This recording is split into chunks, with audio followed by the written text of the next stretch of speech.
Thanks for 27 months. Rage quit fails.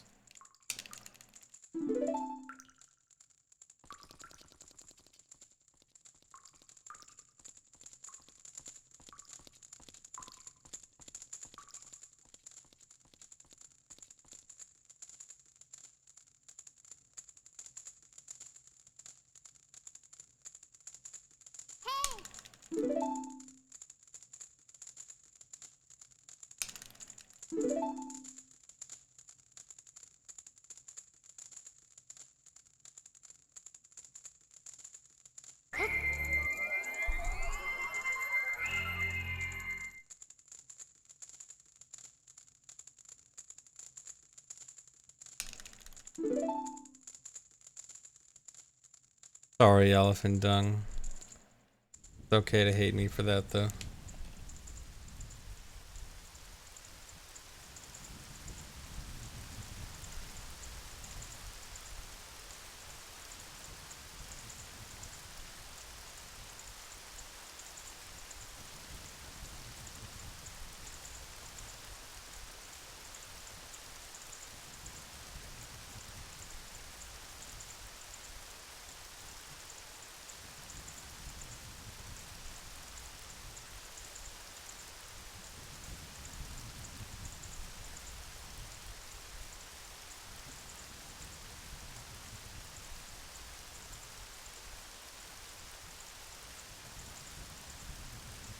We need white people sad? No.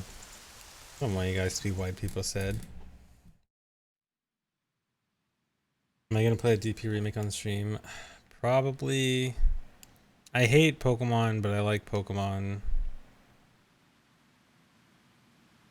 But I'll probably play it.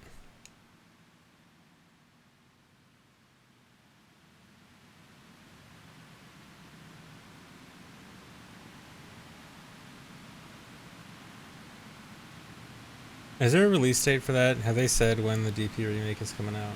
I would assume late this year.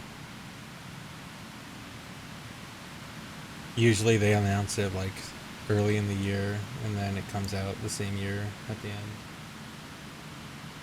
Okay, yeah. I wish I just hated Pokemon. Or didn't like Pokemon.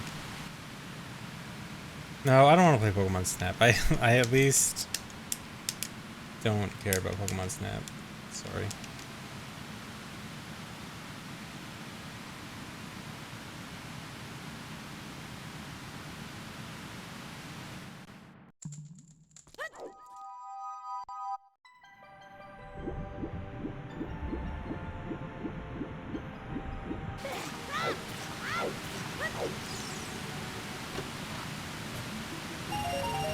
No, I never played Pokemon Ranger.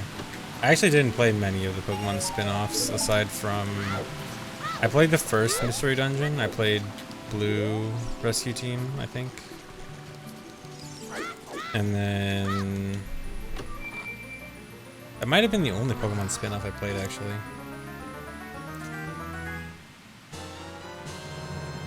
Oh, no, I played Gale of Darkness. Forgot about that. Never played Coliseum, but played Gale of Darkness. XD. Yeah, I heard some of the later Mr. Dungeon games are really good, but never got around to them.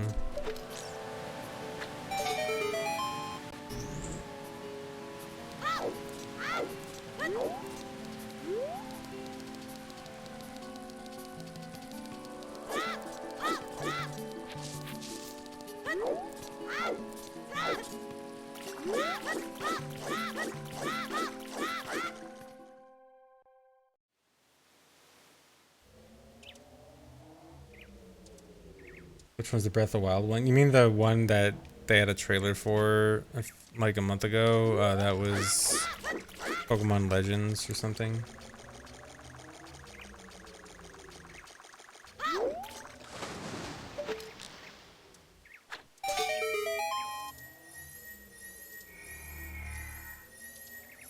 Yeah. I rewatched the trailer for that the other day, and it looks so... So I was seeing people on Twitter like talk about Monster Hunter, I think. It's like the new Monster Hunter game on Switch that apparently like looks really good for a Switch game, and then comparing it to what the Pokemon Legends game looks like. And it's like Monster Hunter looks decent, and then like a similar style game with the Pokemon game looks like complete trash.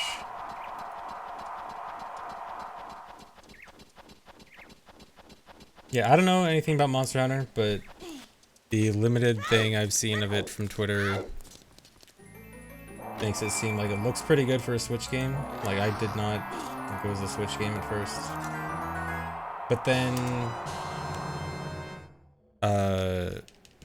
and then like there's a comparison to yeah, Pokemon Legends, and it just looks so terrible. Like, I rewatched the trailer, it's like it looks like a PS2 game, and the Pokemon literally have I think someone actually counted, like, it's literally, some Pokemon have an 8-frame animation loop. Like 8 frames a second. Like, what is that frame rate?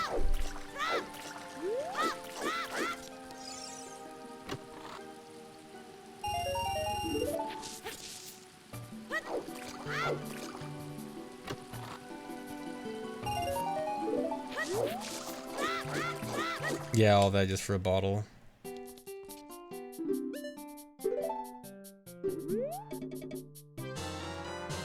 Monster Hunter has pretty bad frame rate for monsters in the distance. Okay. Although, still, like, the stuff in Pokemon had pretty bad frame rates for stuff not in the distance.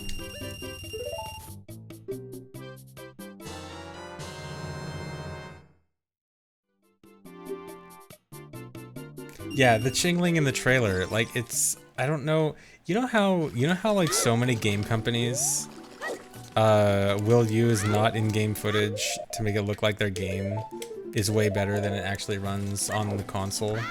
I kind of wish Pokemon would do that. It's like, actually, like, how bad their games look in the trailers is like, I mean, in a way, it's nice that they're not, you know, trying to lie to people and say it looks better than it really is, but at the same time, it's like, what are they doing? Why doesn't the game look like... It just looks kind of pathetic compared to other games. Like, is there really that good of a reason why the frame rate and the visuals look so bad? Like, I don't know.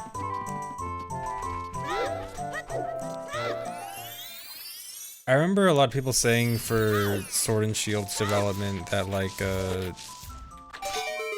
team just wasn't experienced with making a game for Switch, or like making a nicer looking more modern game. Like, they're just kind of 3DS devs or whatever.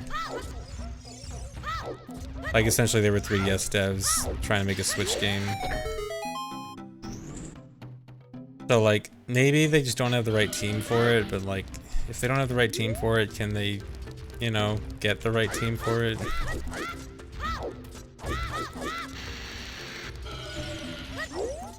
Like, when other games can do something similar but make it look so much better, something's wrong. Yeah, they can definitely afford it. It's not like Pokemon.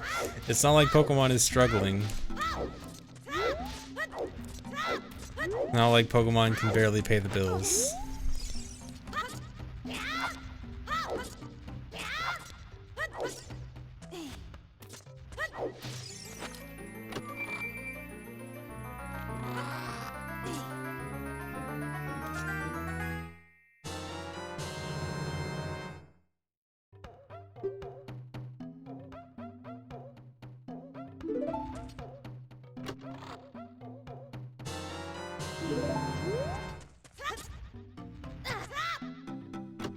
They didn't make Sword and Shield look good so they can ensure it runs at a good frame rate.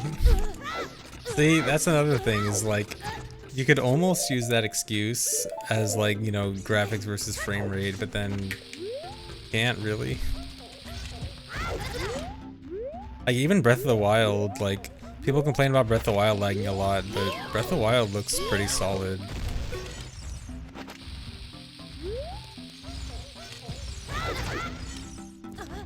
Not perfect, but for how much it gets done, it's pretty good. Yeah, and it was originally a Wii U game.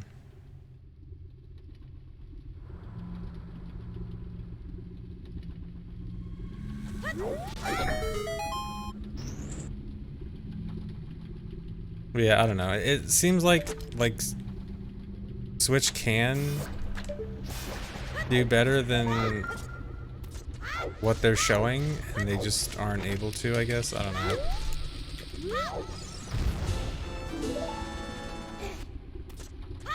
Yeah, Breath of the Wild on emulator with like 4K and 60 FPS hacks looks amazing. I've seen a bunch of 4K 60 FPS Breath of the Wild videos and it looks so good. Like that Breath of the Wild Second Wind mod, I want to play that whenever it comes out. And I was thinking like, do I actually want to play it on Switch or do I want to play it on emulator? Because honestly, emulator looks so good for that. I might actually play that on emulator.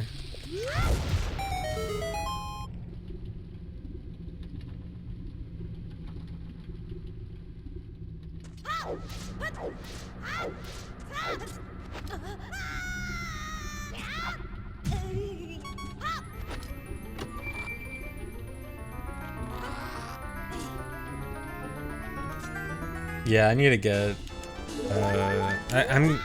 so I've been trying to get a new PC, but I need to, as soon as I can find a 3080 or 3070 or something, I'm gonna get a new PC, but it's just impossible. I think I'm probably just gonna settle for like a 3070, because 3080s seem to be like literally impossible to find. But I can't, even that. I don't have a bot set up to refresh 30 different stores every 5 seconds. And then automatically buy it with the same bot.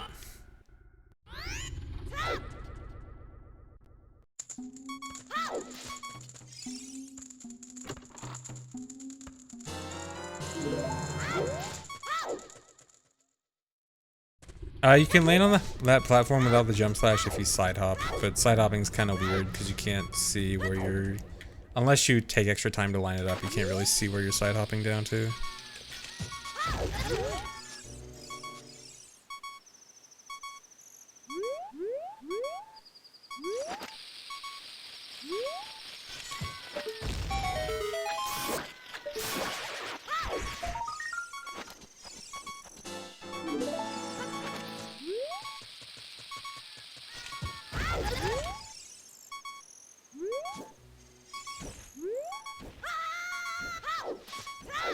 Yeah, I heard people saying that like it's easier to buy a pre-build that has a 3080 in it than it is to like actually just buy a 3080 itself. I may resort to that. Like I do want a completely new PC, not just a new GPU. But maybe I could like get a pre-build and then like change out a few other parts or something. I don't know.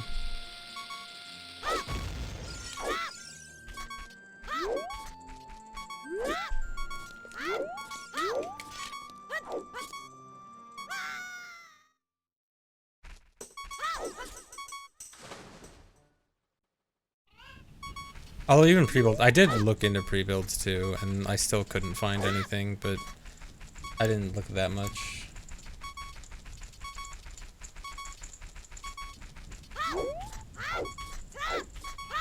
$29.99 each. Sorry, I'm not really looking for scalpers.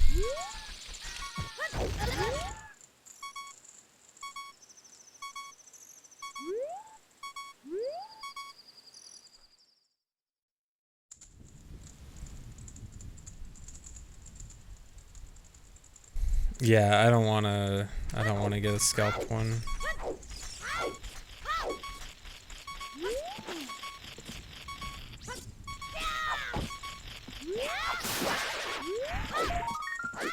Oh my god. I was trying to be too fast.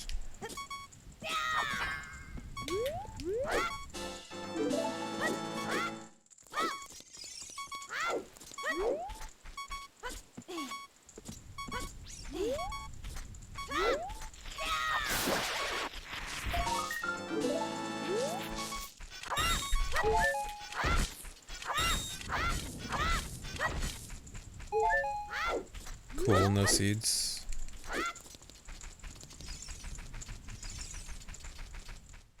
Need to pull a do you know who I am? See, I don't know if do you know who I am will really help that much when I play a 20-year-old game. Do you know who I am? I need this 3090 so I can play Ocarina of Time in 4K.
Tell them I'm CLG's best League player. Oh wow.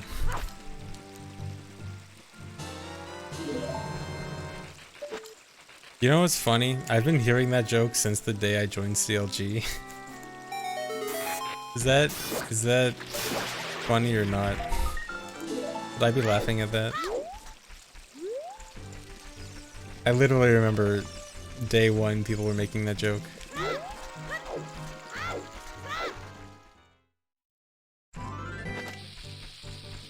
Although I feel bad at laughing. Go CLG.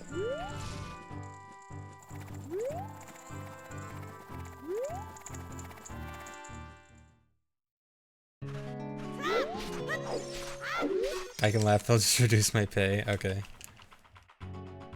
Just can't let Tafo hear about it. I feel extra bad because Tafo's their coach. Or manager? Manager, coach, whatever.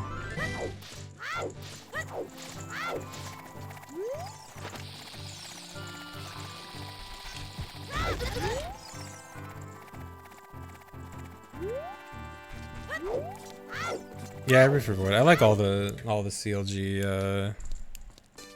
I like all the CLG Smash players.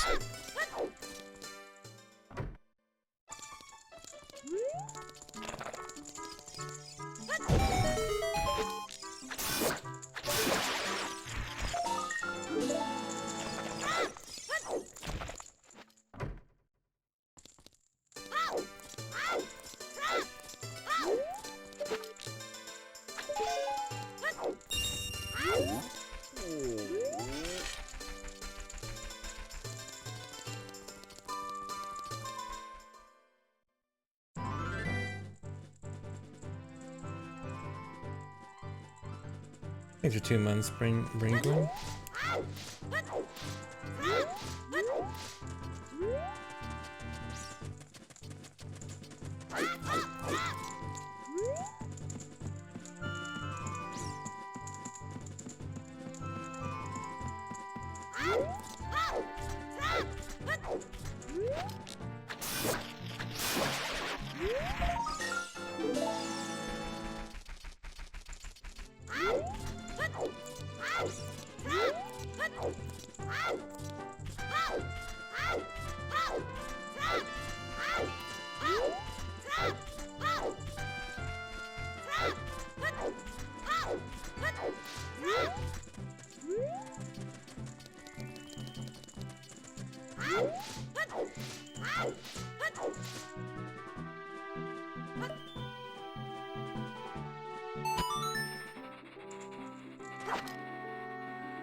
Can I get a bomb drop? Well, I need seeds at least.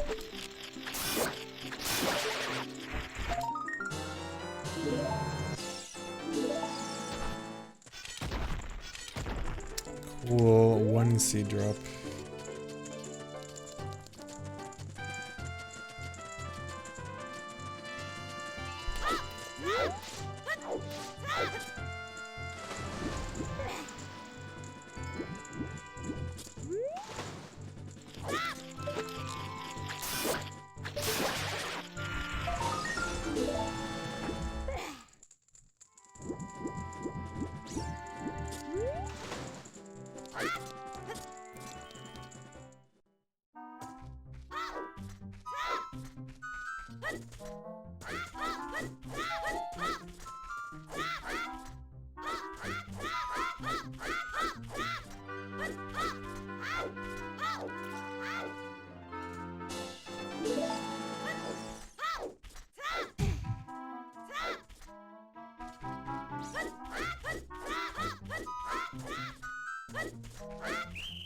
Dang.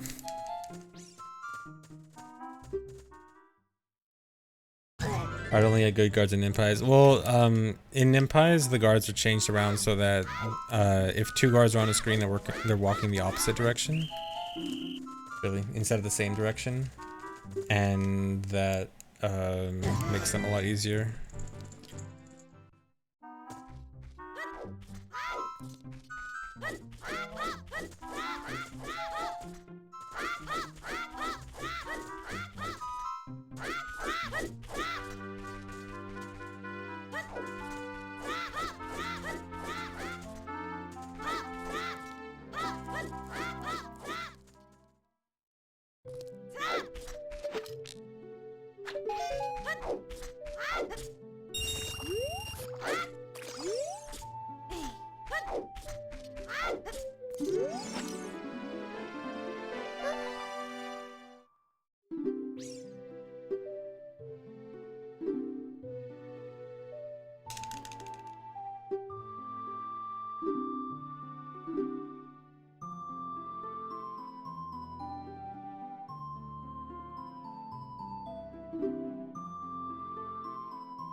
Dude, I always thought that glitchless lullaby skip was super sketchy anyway.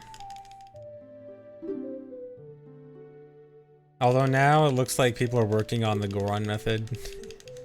If I don't like the idea of skipping Goron lullaby in a glitchless run period. I feel like the skip itself should be considered a glitch even if you aren't using glitches to achieve it. But still, like, if people actually get the Goron roll method in a run, then, whatever, I guess that's cool.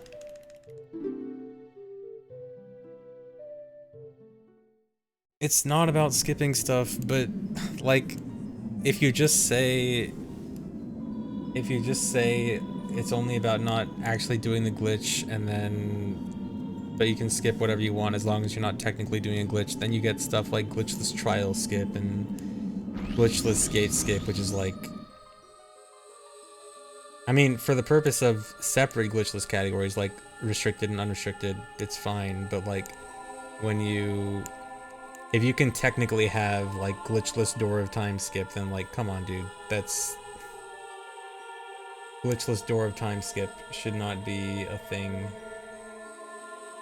even if you're not technically doing any glitches for it, like you can't seriously say that Door of Time skip could be okay in a glitchless run.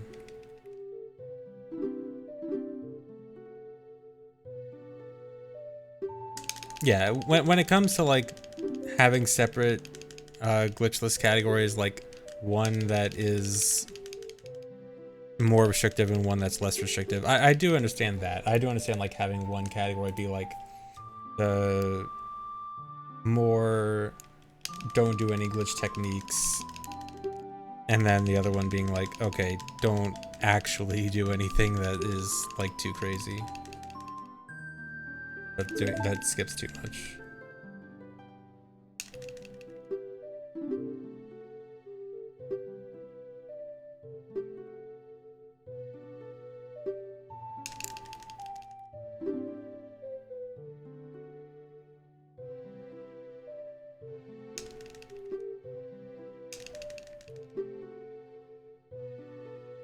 Hello, thanks for gifting 5 subs.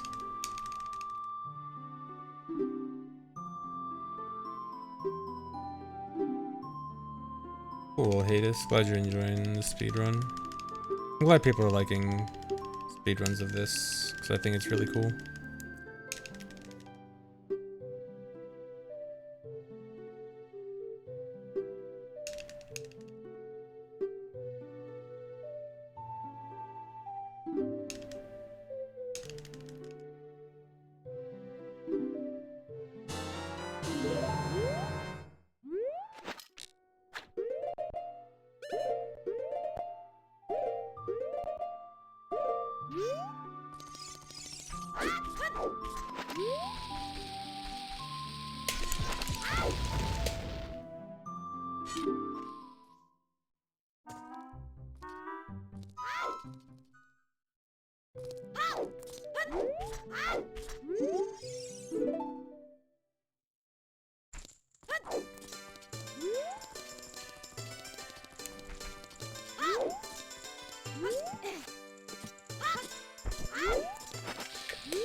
Okay. That was a weird angle.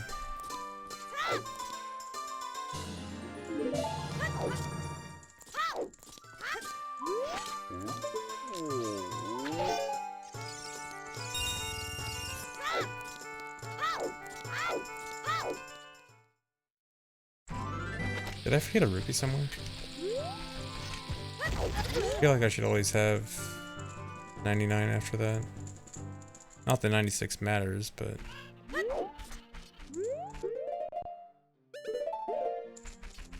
Or no, that's right. Yeah, that's right. Never mind. Yeah, because I get 100 rupees total, and then I buy 10... I use 10 for magic beans, and then... like, I'll pick up a few randomly from grass. So that's right.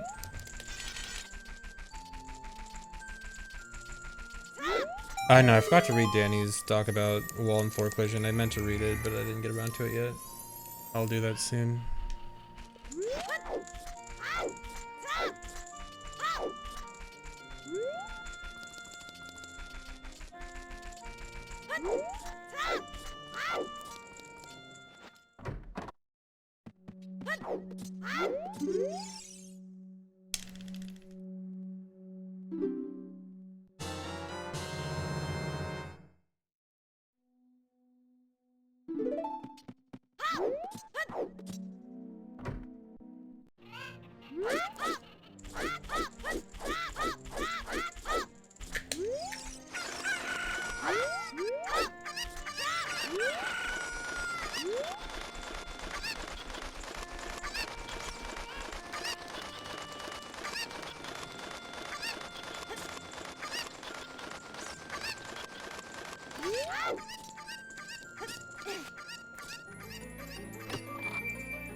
Can I get a bomb drop?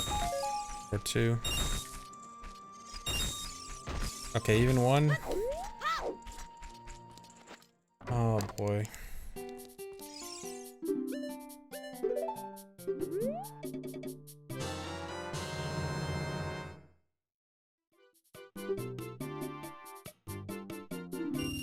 Thanks for 9 months for manually breathing.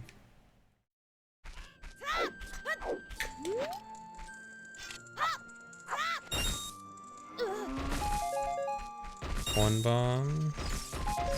Two. Can I get a third? I don't need a third, but it would be very nice.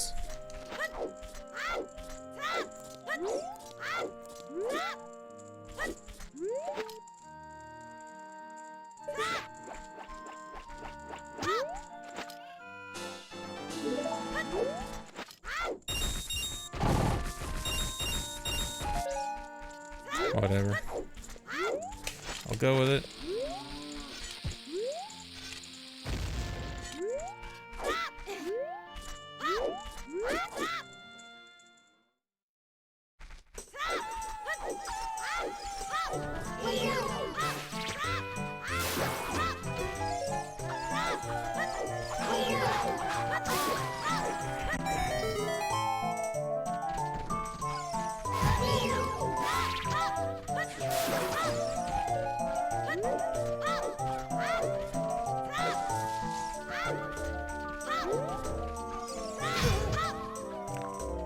I got the invisibility glitch. I hate that.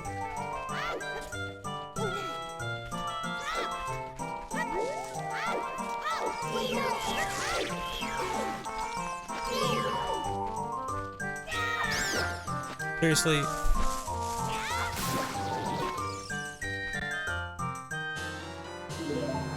Hate wasting a stick like that.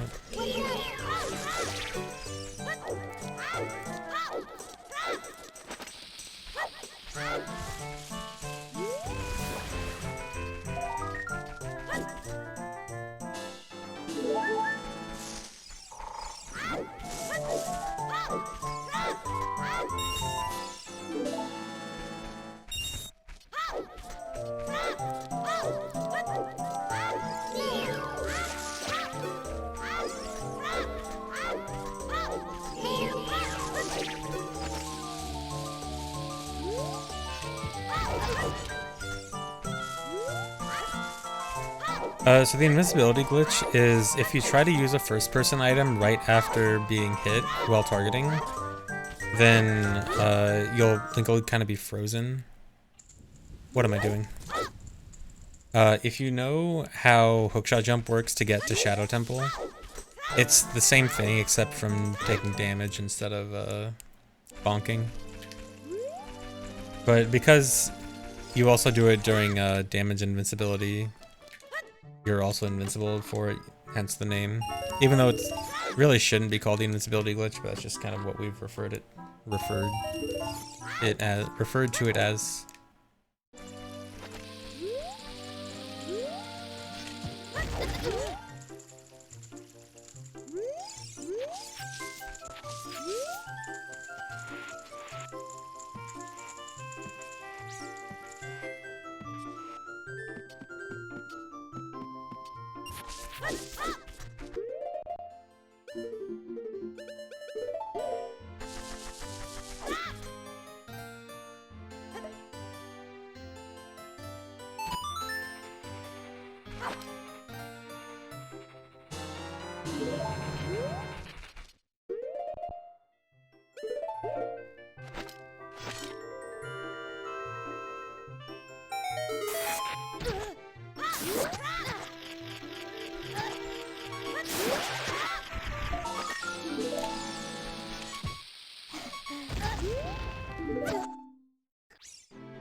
Come on.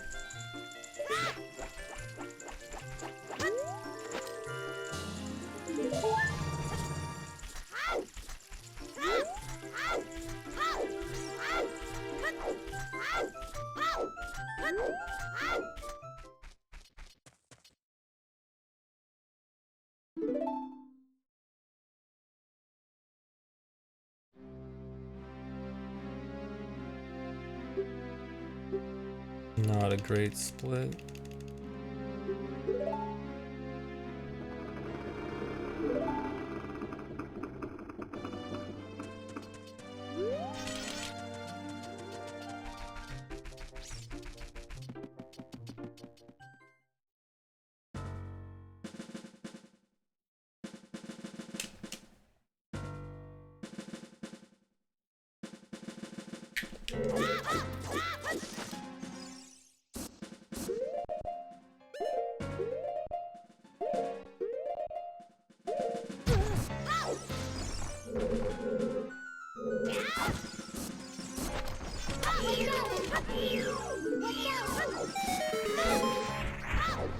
Nice. Nice flame.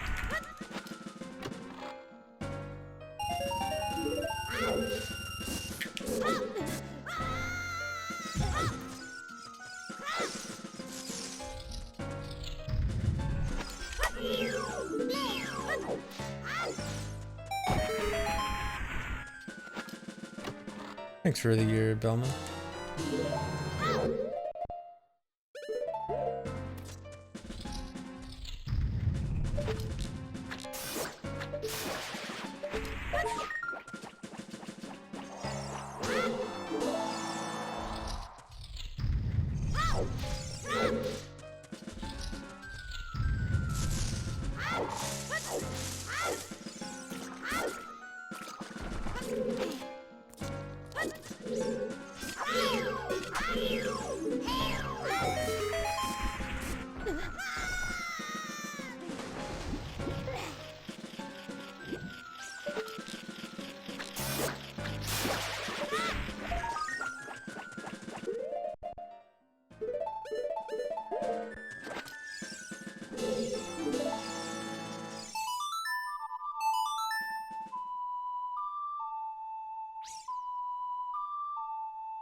If I remember correctly, I think quick put away is like the game checks your held item in hand and then like tries to subtract a certain number from it to get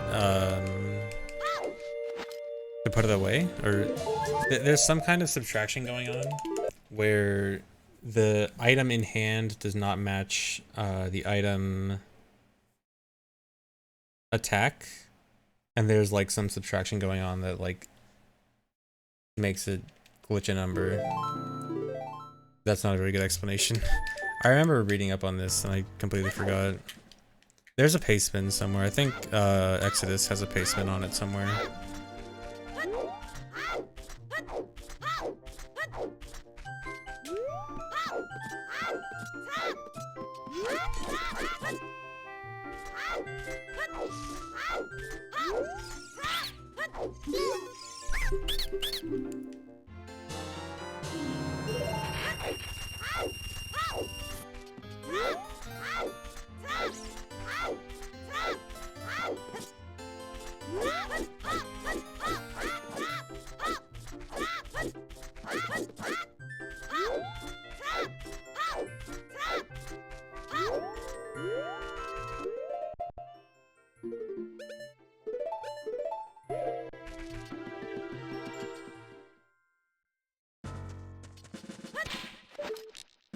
Nice, useless nut.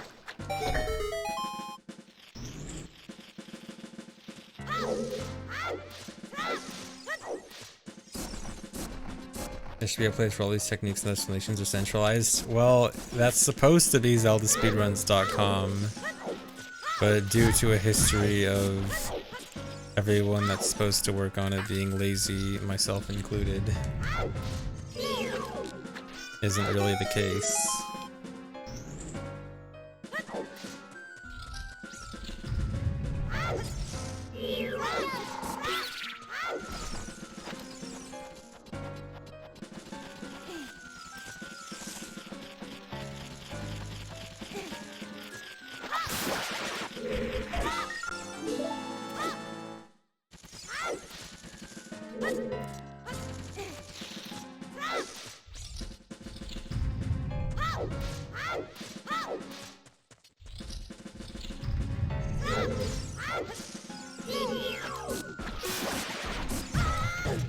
Nice.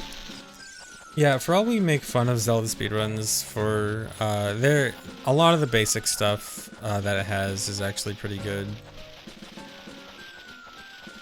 Like, the stuff that it does have on there is usually good, it's just missing a lot.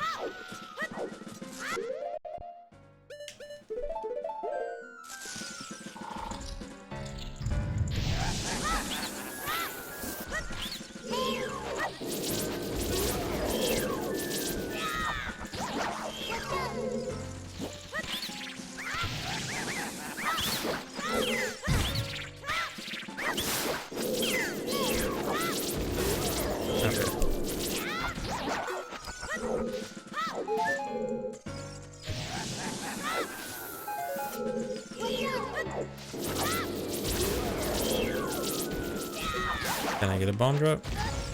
No.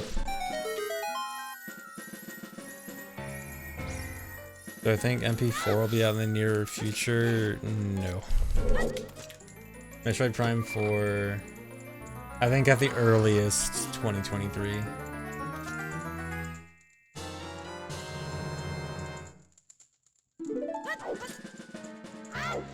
Because I think Breath of the Wild 2 is going to be 2022. And they aren't going to want those to come out in the same year.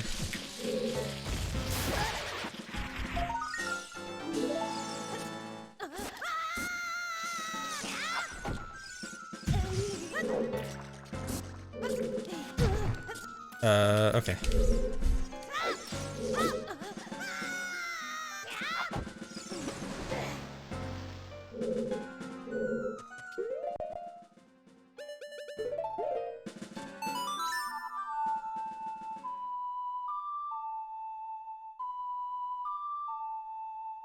I really doubt Breath of the Wild this year if they're also releasing Skyward Sword Remake this year.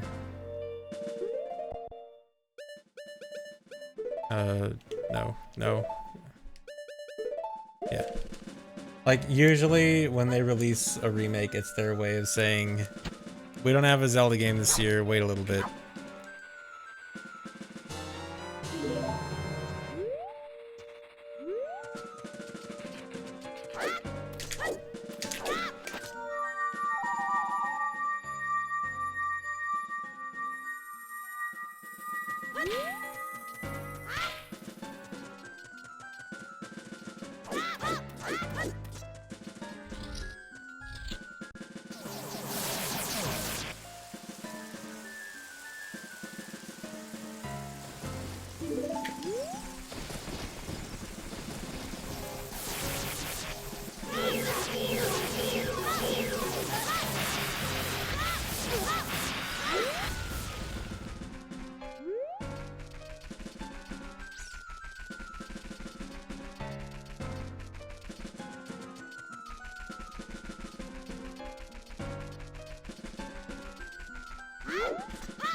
Yeah, I mean, I don't think anyone doubts that Breath of the Wild 2 would probably be good. It's just, they're just taking a while. I mean, like, I feel like they, like, the main complaints about Breath of the Wild were just stuff about like, oh, it's not a Zelda game because it doesn't have dungeons or whatever. And like, I feel like they have a perfect template to just do what they did with Breath of the Wild and then just like add dungeons or whatever. And then it's like, oh, well, they made the perfect game now. Obviously not actually perfect, but they have... There's not any reason to believe that Breath of the Wild 2 wouldn't be good, basically. Unless they really do something stupid, which... I want to make a joke about Nintendo doing something stupid, but generally they haven't really, like, completely screwed up a Zelda game sequel. Like, even the worst Zelda games are still generally regarded as pretty good, even if some people significantly don't like them. Nice.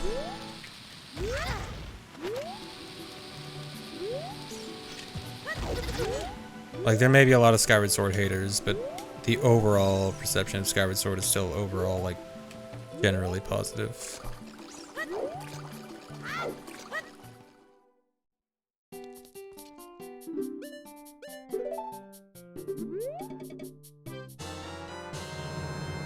Zelda game I dislike the most is Zelda 2. Triforce Heroes. Triforce Heroes almost counts. Like, Triforce Heroes is definitely pretty low on the list. It's definitely not great. But the thing about Triforce Heroes is that it's not offensively bad, it's just uninspired. Like, I'm talking offensively bad remakes, or not remakes, sequels. Like, think about all the games that have a really good first game, and then a sequel comes out, and the sequel's just, like, terrible in every way. I'm sure you can all think of something that fits that bill, but, like, there's nothing really in Zelda that fits that.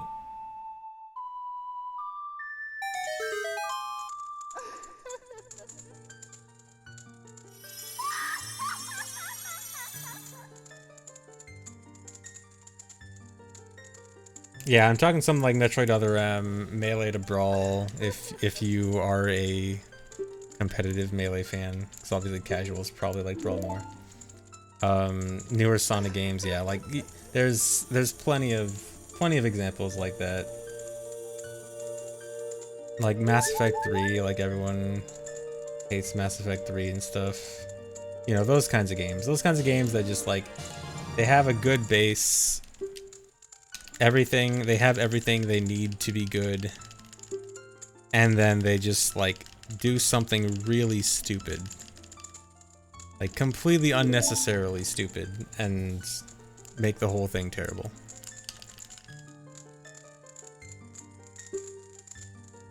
Like that's the kind of stuff I'm talking about. Like there's never been like a main Zelda game or even Mario game or anything like that that like just completely like does something horribly stupid. At worst, you get a game that a handful of people don't particularly like that much.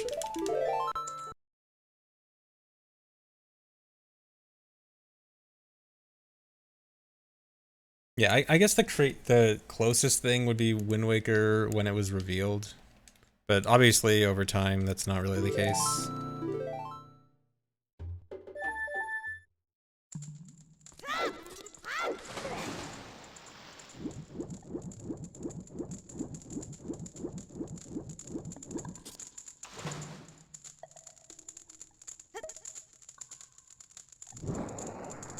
But yeah, in the end, essentially, there's no reason to believe that Breath of the Wild 2 wouldn't be at least a decent game. I have a hard time imagining Breath of the Wild 2 is just gonna completely screw everything up and become a widely hated game.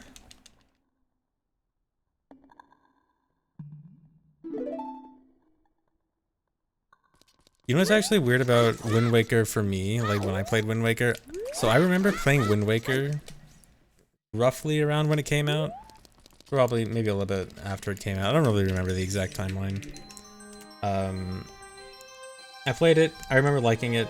I didn't really have like that many memories of it. I think I lost the disc or sold the disc or something. A few years later, I'm like, I want to replay Wind Waker. And then I get Wind Waker again, and then that's when I actually realized, wait, why does this look so different? Like, is this what Wind Waker actually looked like? Because like I played it before, and I guess I never really thought about what the art style looked like. And I guess between that, I played a lot more OOT.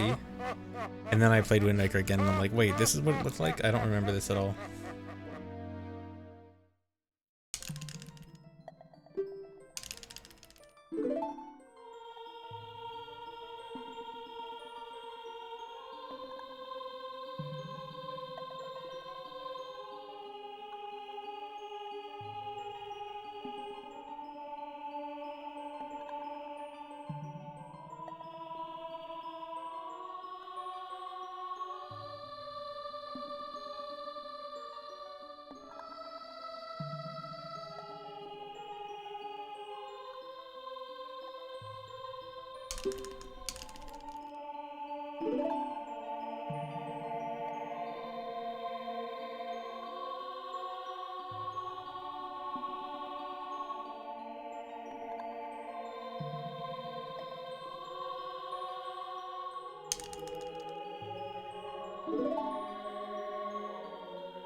Thanks for gifting a sub, Shiny4. Thanks for 32 months, Avangor.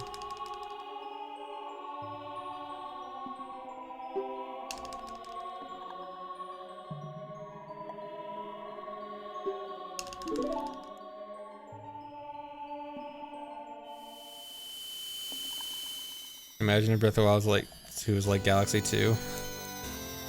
I mean, I personally loved Galaxy 2, but that definitely would not really fit a Zelda game.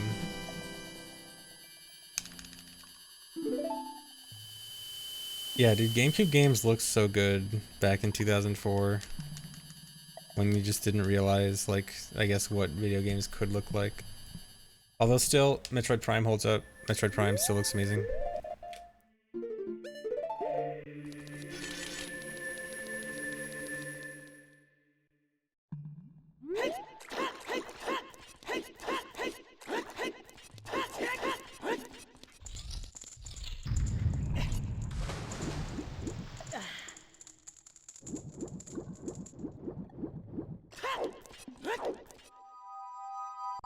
Yeah, Prime runs at 60 FPS. Yeah, looking that good for a GameCube game and running at 60 FPS, that's really good.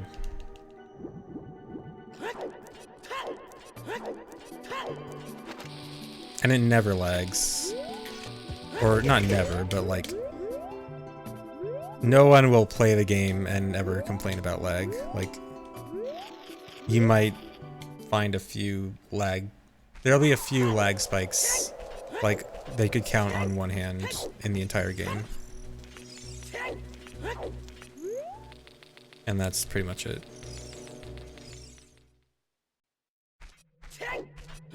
Oh, what am I doing? Hess? Or no, I don't want to Hess, or I do, but no, my bomb count was kind of low, so I thought maybe don't Hess, but whatever, I did anyway.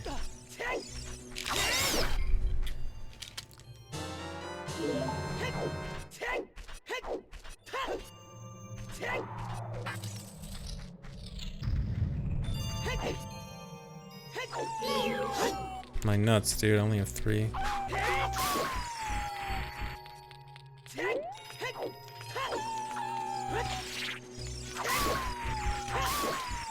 That's... okay, cool.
How much would it hurt me to play this without hessing? I remember when Hundo first switched to VC, and I was running without an adapter because they were still being discussed. It was awful. Playing OOT without hessing, or without easily being able to hess, is just terrible.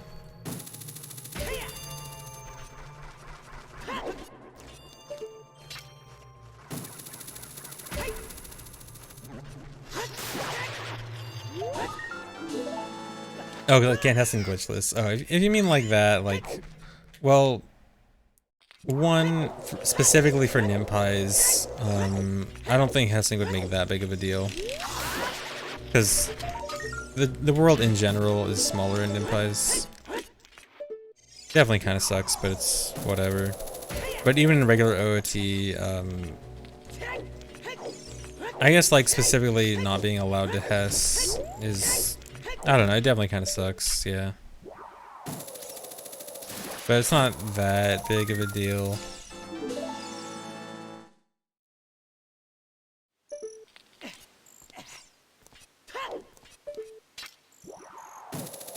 I really do kind of wish that like there was a glitchless but you can hess and do cutscene skips. Glitchless like, or skipless maybe. I don't know what you'd call it. Let me do glitchless with cutscene skips and hessing. Hessing only for movement, not for any kinds of clips or anything.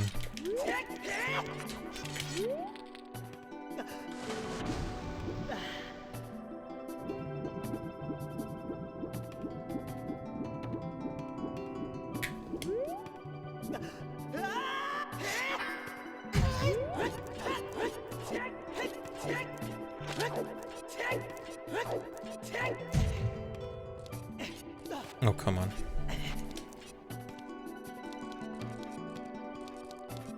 Where am I? There.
Thanks for gifting us subs. Thanks for 14 months, Hidorikia.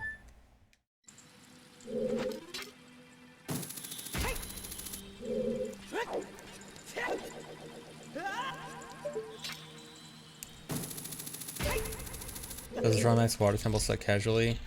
So personally, I think the Water Temple in this ROM hack is one of the coolest dungeons I've seen in a ROM hack. But it may still be kind of frustrating for a casual player. Although in a different way from vanilla OT, because this mechanic where the whole dungeon turns to ice, I think is so cool. And for this reason, I love the Water Temple in this. But some of the puzzles in this are a bit difficult and can be kind of frustrating. But I like multi-state dungeons. I do. Is that a hint of what may be to come in some other future ROM hacks?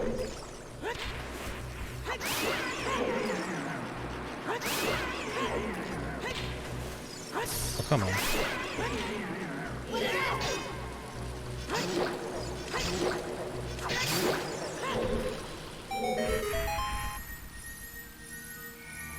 Thanks for 2 years, Cosmic Actual. Although I definitely love multi-state dungeons, but I also wouldn't want them to be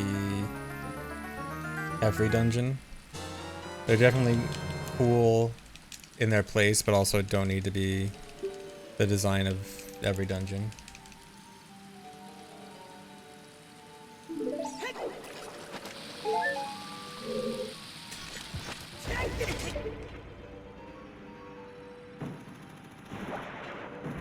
Yeah, wide variety. There's lots of different cool dungeon concepts you can have. I mean, even Nimpize, I think, has quite a few different cool dungeon concepts. The state changes of Water Temple, the Skullwood Shadow Temple. I initially thought Spirit Temple was trying to go for like a fire and ice kind of thing, but didn't really. But Spirit Temple's still neat. Although I guess Spirit Temple doesn't really have a cohesive theme in this, aside from like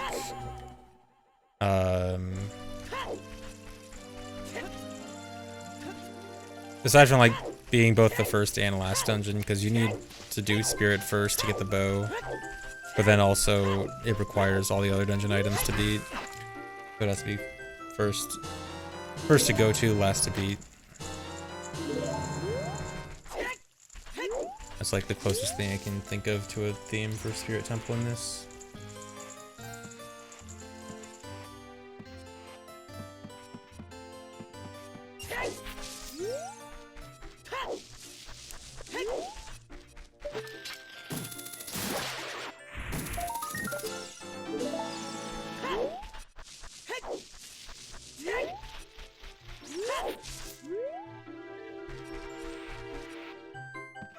Well, Light Smash, yeah. I think the Spirit Temple requiring the time travel mechanic is kind of what the theme would be. Like, theme doesn't necessarily mean... maybe the better term is gimmick, like what's special about the dungeon. I think what's special about Spirit is definitely the having to go to both child and adult.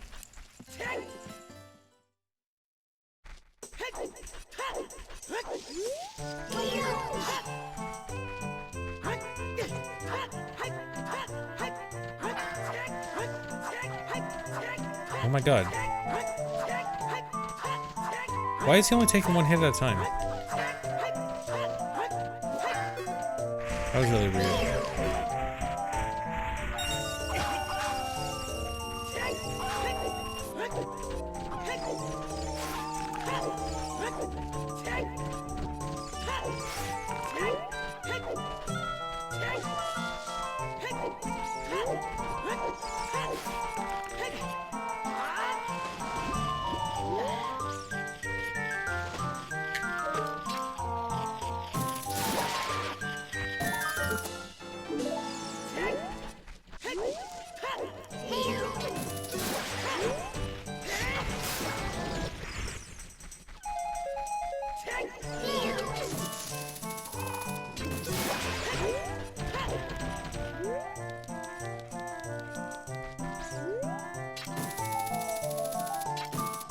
Come on. Oh my god.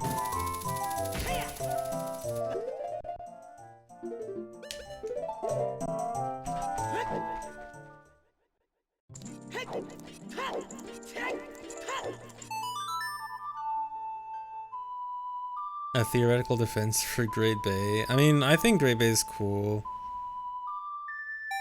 Conceptually very cool things, but isn't very fun in practice. I can maybe see that. The thing about Great Bay for me is I don't think I can really judge it very well because I actually don't remember that much about how Great Bay goes casually. I mainly remember it from a speedrunning perspective, and from a speedrunning perspective, I love Great Bay. But I actually don't really remember that much about it casually.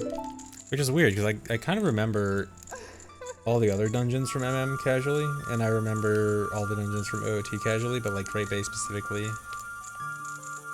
I don't really remember casually. Thanks for 5 months, FHBGDS.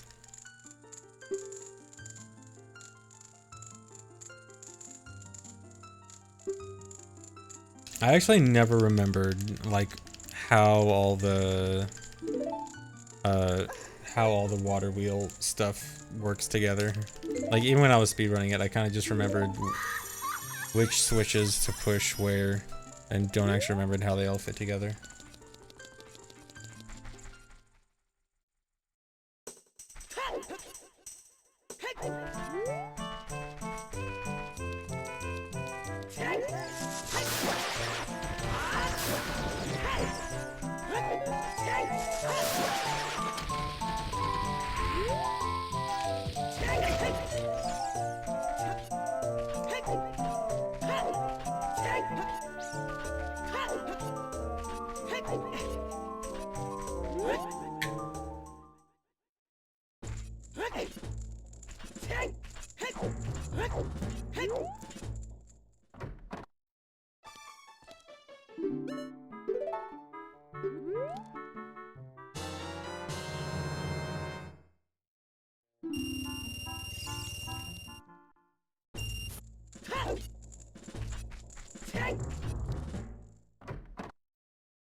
Nice. Doing a little wiggle.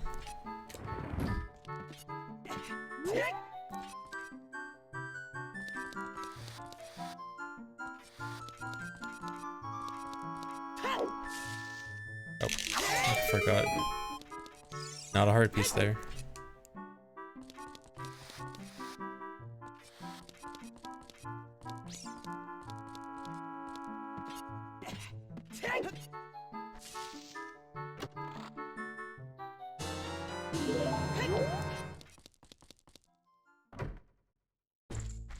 Yeah, OT ROM hacks are generally kind of hard to make.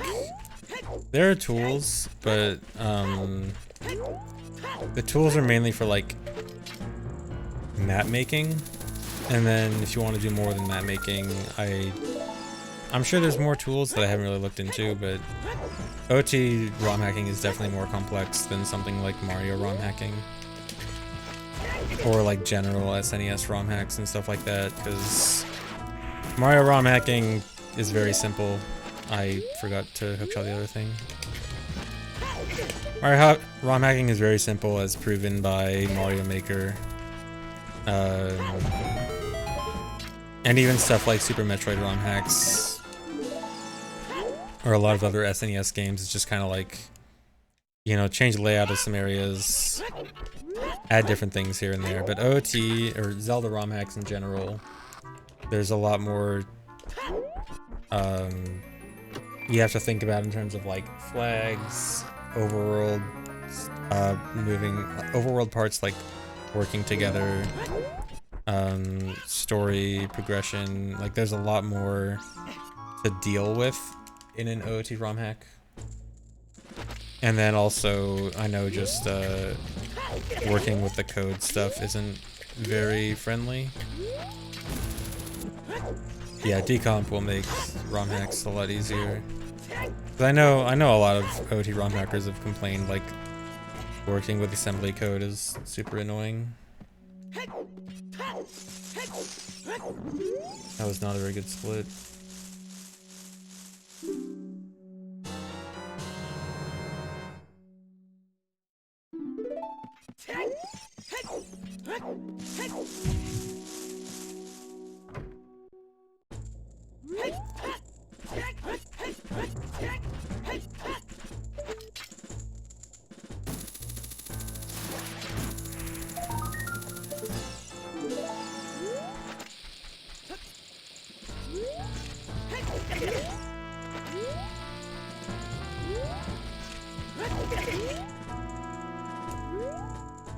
Come on.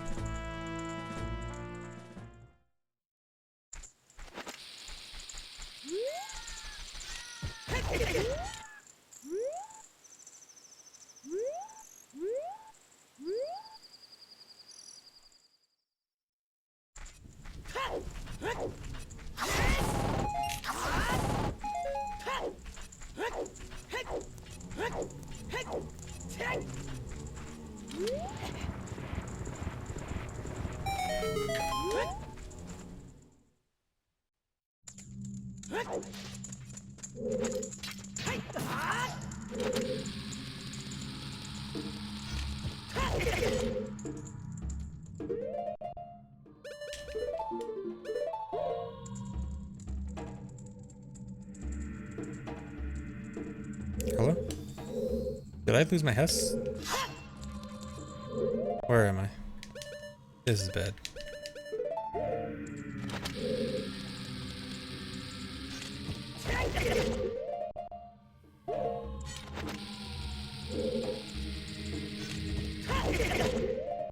Oh my god.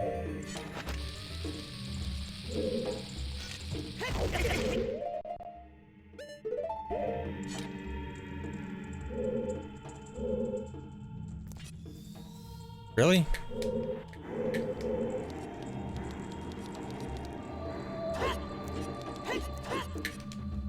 Okay, that was very bad.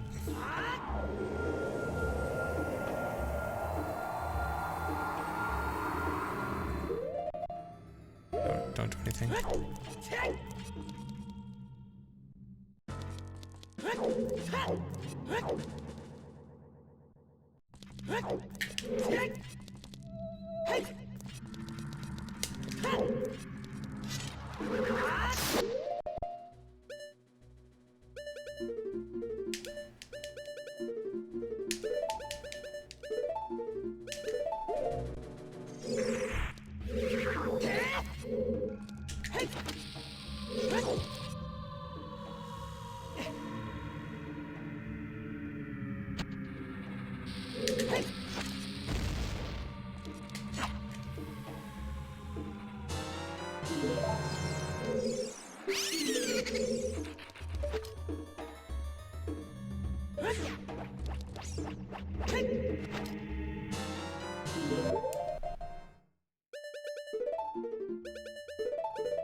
Dang, that's gonna be a lot of time loss.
Dang, that is not the kind of split I wanted. Whatever.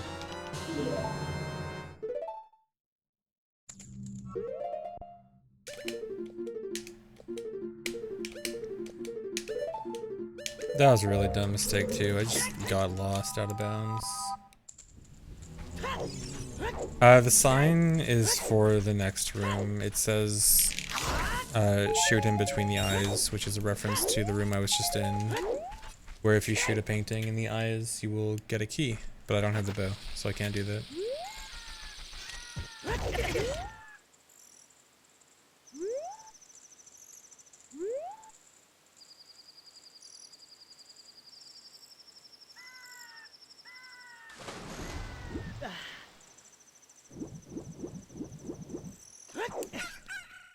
Nice.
No. Just waste all my bombs.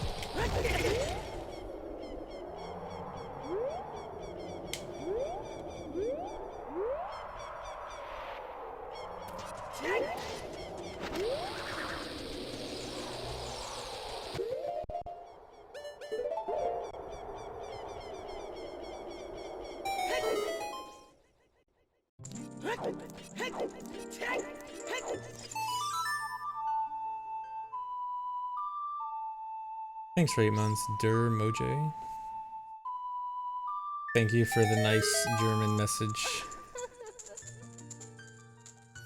I definitely understand that.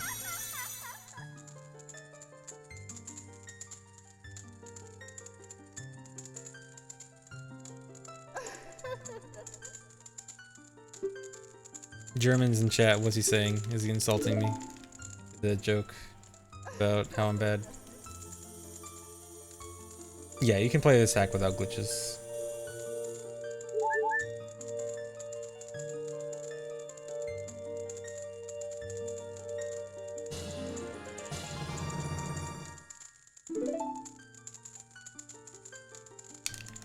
He claimed my stream as property of Germany.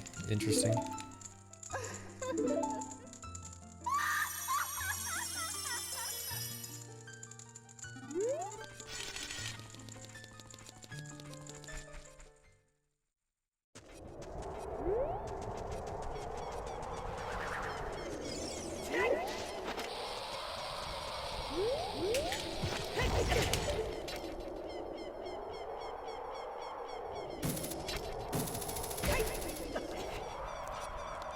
Main reason to speedrun Nimpize, 2 reasons.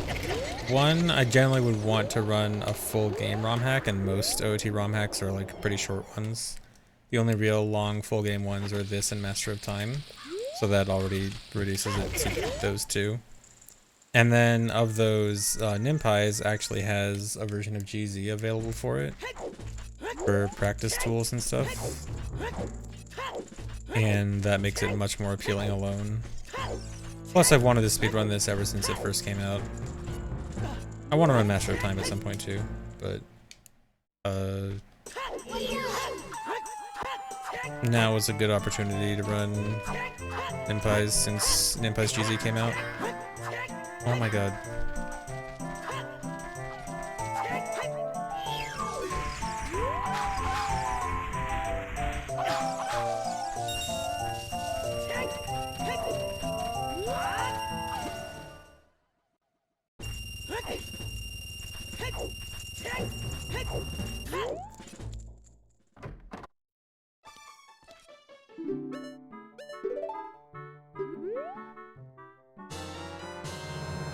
think there's 59 months and tier 2 Regnodon. Yeah.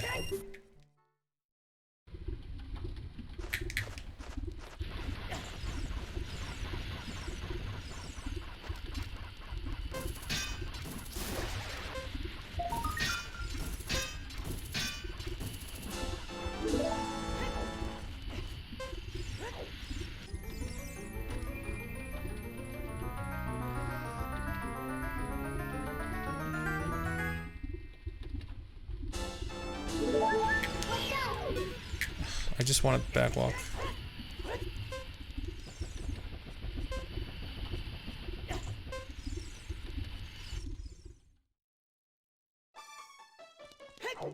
Yeah, that section's really cool.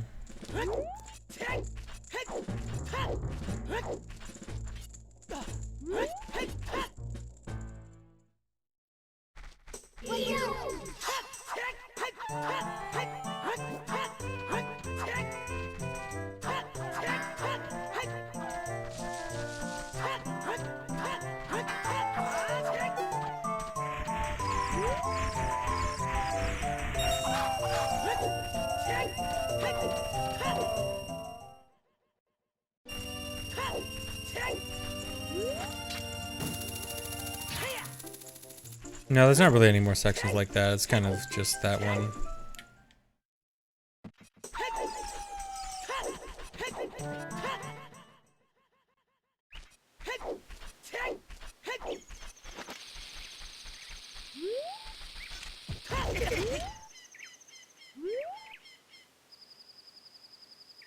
That has almost fell off.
Thanks for 17 months, XG Jason.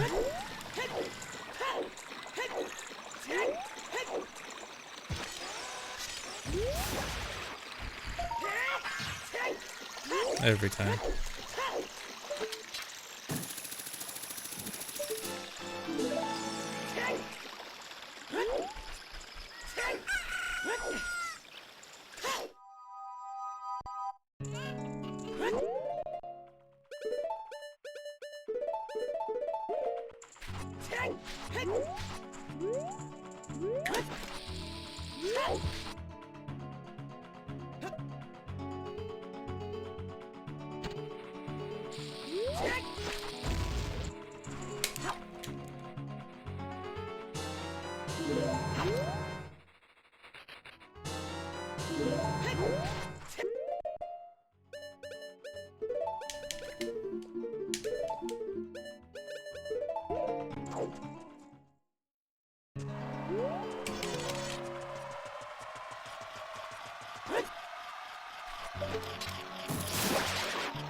Okay, that was good.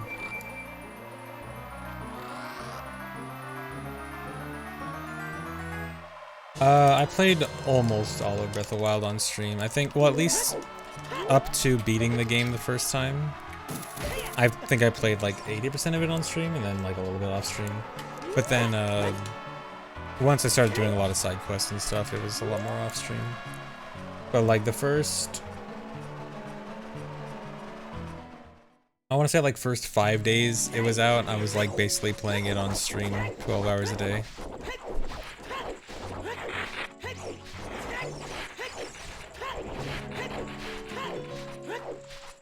No, unfortunately the VODs of that are gone. I never saved the VODs, and it was before highlight videos.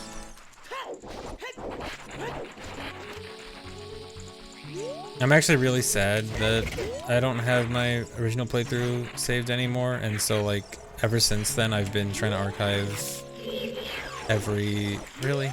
I can just pick up this one.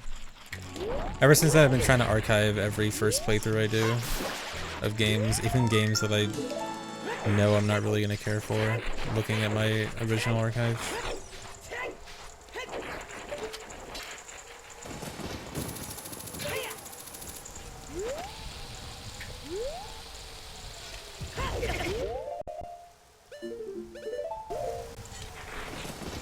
But I'll be sure to make sure I don't lose any of my Breath of the Wild 2. Really? I'll be sure to not lose my Breath of the Wild 2 first playthrough.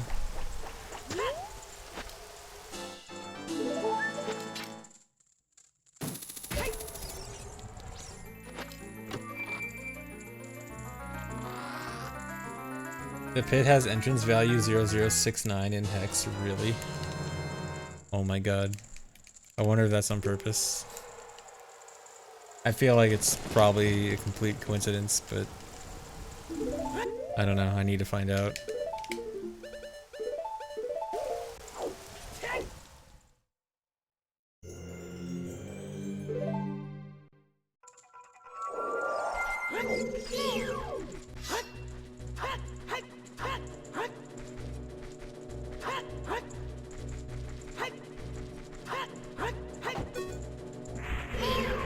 On the tree root.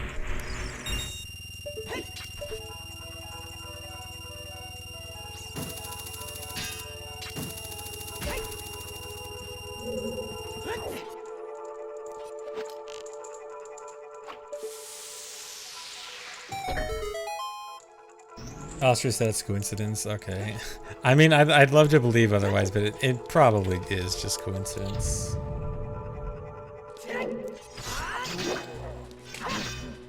I mean, we don't. I don't even know if like he intended the pit to become a meme in the first place.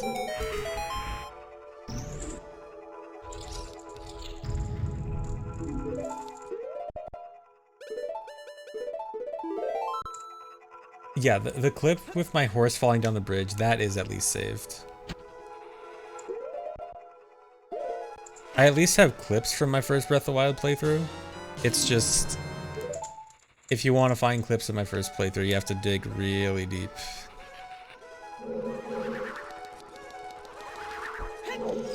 Oh no. No, dude, that's so bad. Because I have to go all the way down now. And back up.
Most other attacks will make the Skull Kid jump away and disappear. That's why I only do regular slashes. Like jump slash makes him jump away. ISG makes him jump away. Quick spins. All that. That's why you have to do regular slashes. Man, I'm gonna lose this much time from not making it to the elevator on time. Dumb.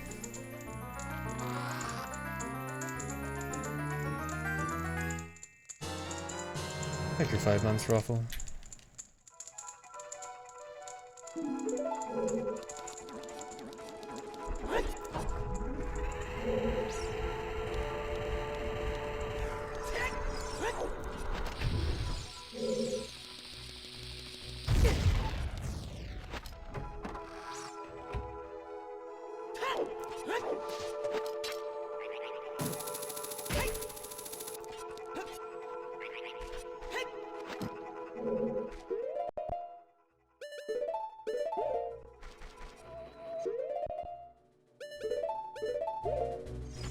Yes, equip the Curie Tunic.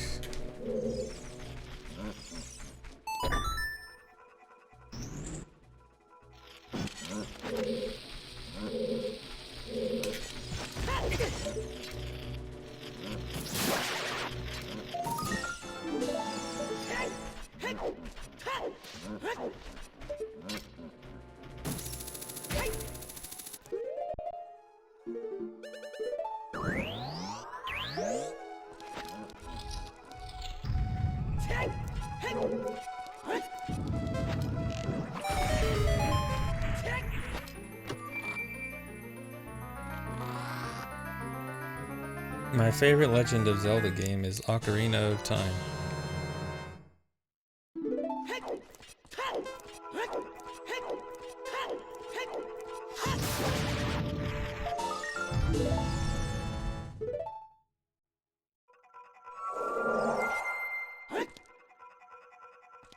I know it's a weird choice. I know it may have been very hard to guess, but it's true. I'm sure no one saw that coming.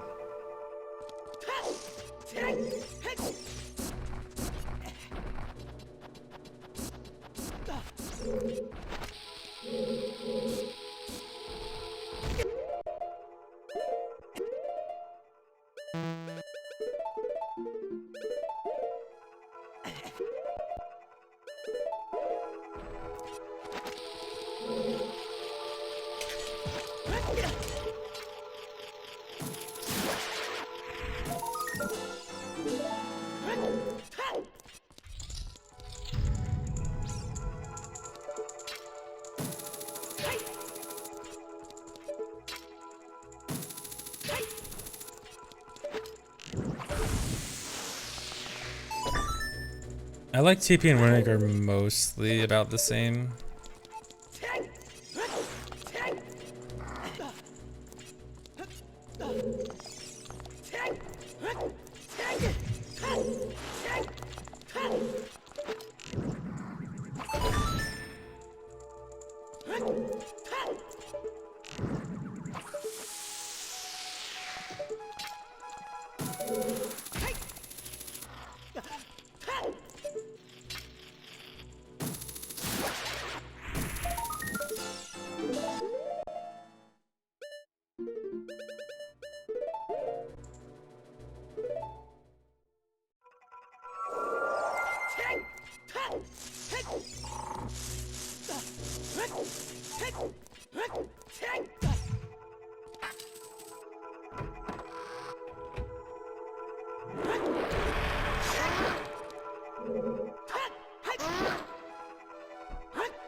The timers is because this dungeon's sort of gimmick is that there's a bunch of poison gas, and so if you stay in a room too long, you will die to the poison gas.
Oh wait, I was supposed to do one more, whatever.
Nice.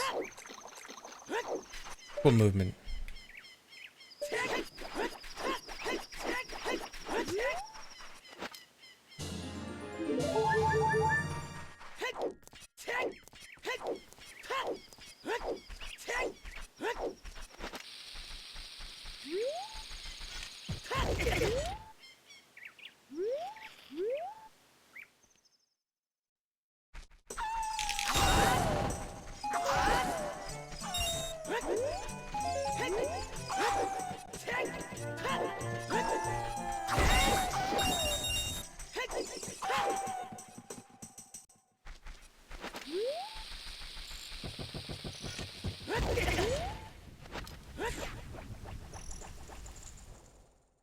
Thanks for 76 months, Pink Lily. Happy anniversary.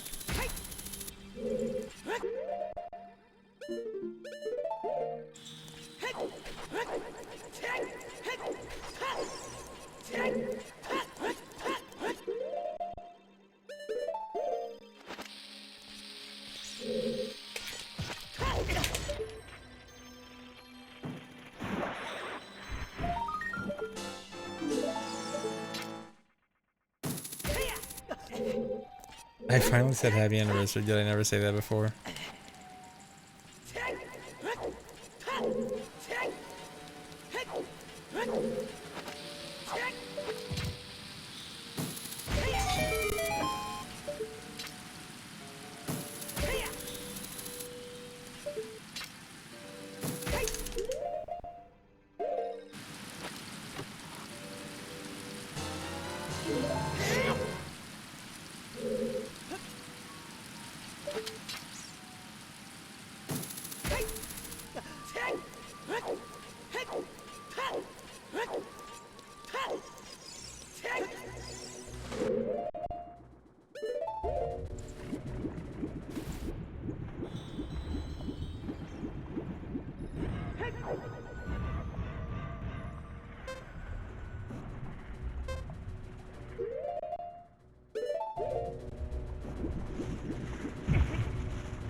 Thanks for 19 months clear card.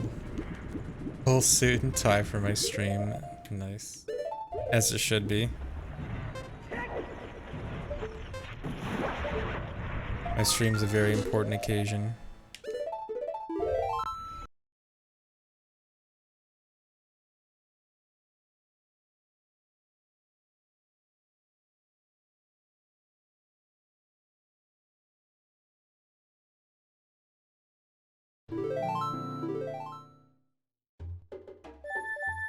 Yes, there is a dress code for watching my stream. I'm sure you're all dressed for the occasion, right?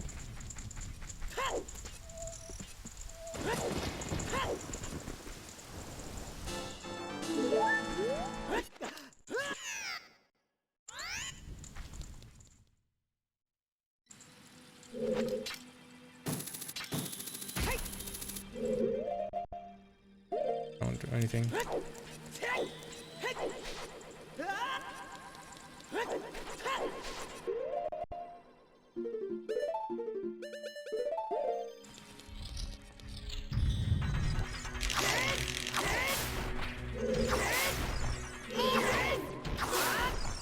No bombs. Cool. I actually don't think it matters that much.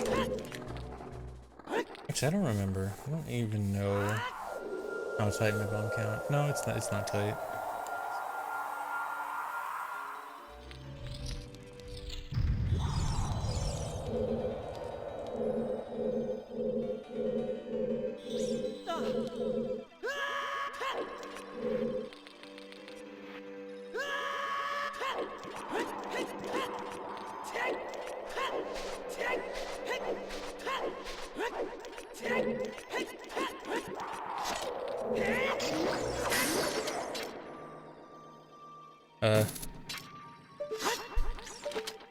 Dang.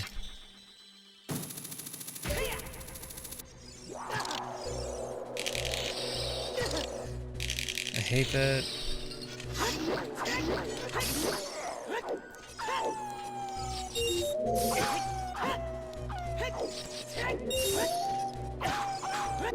Leave me alone, dude. I'm gonna miss this now. Okay.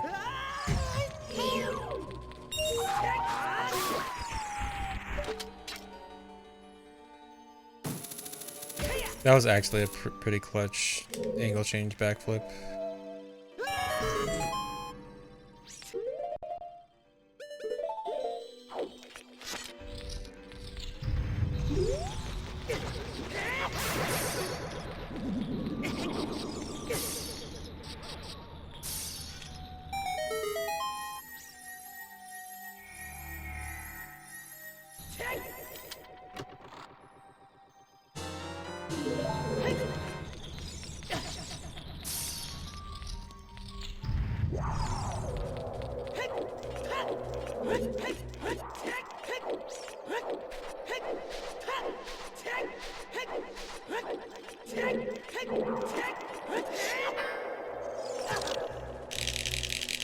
Where did my health go?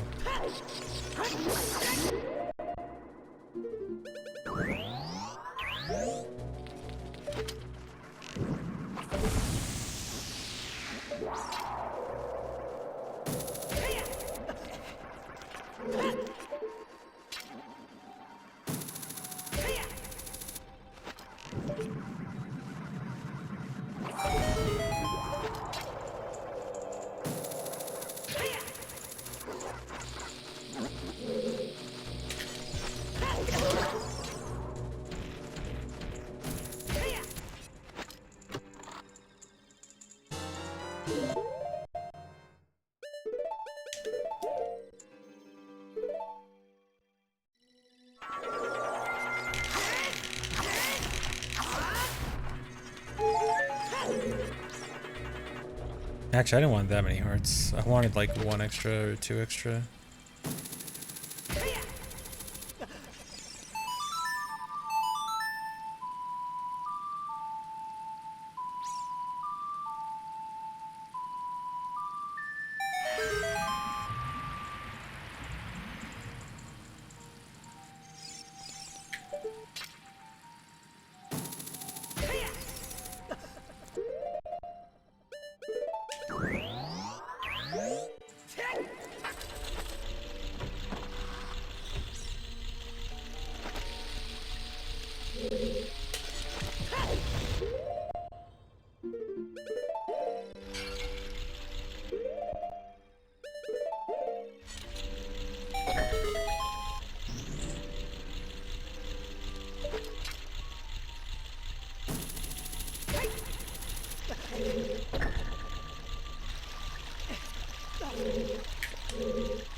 Thanks for 25 months, JC Stoney.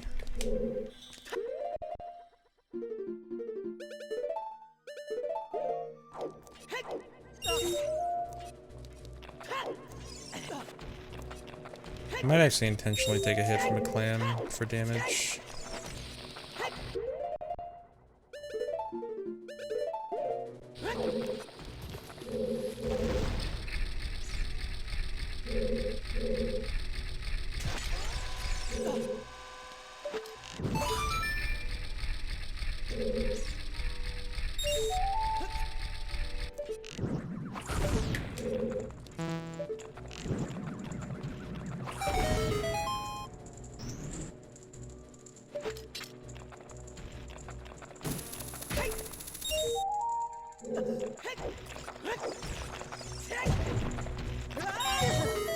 Okay, that was good.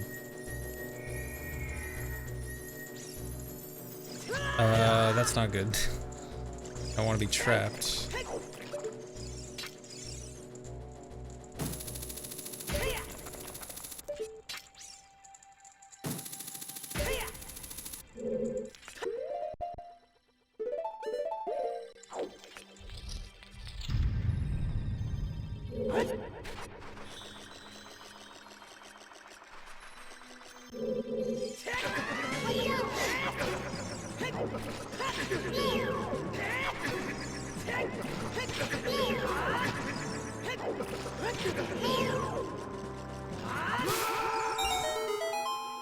Hope your Wendy arrives before I record. I hope your Wendy's doesn't take 2 hours to arrive.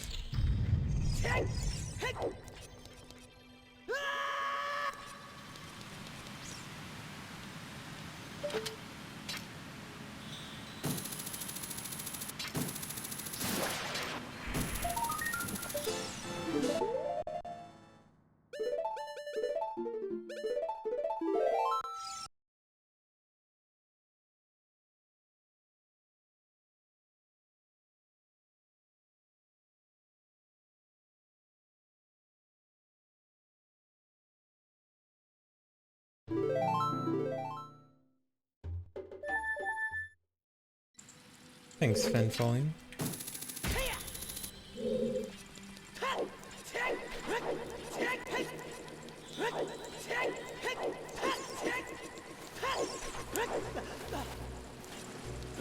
I think most people consider Wendy's better than McDonald's and Burger King.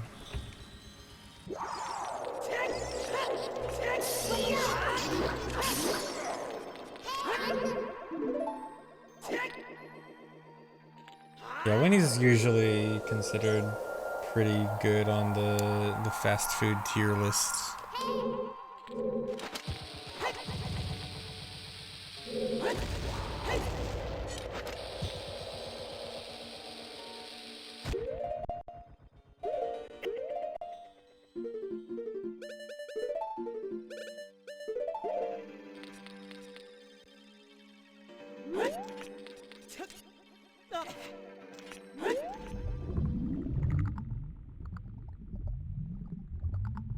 Okay, the IHOP story. No, I'm not telling the IHOP story again.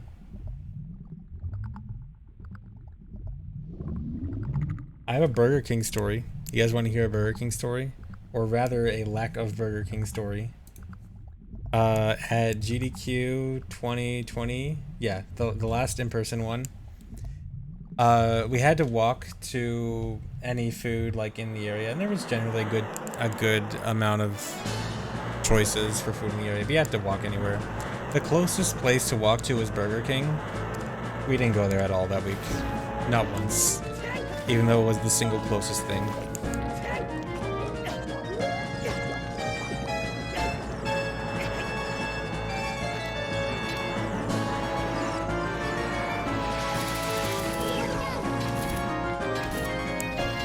It's a good story, isn't it?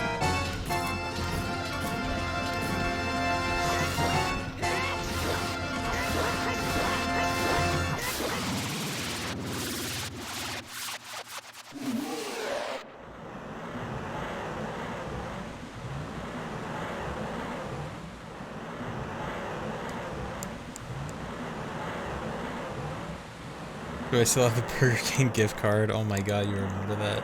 I don't think so.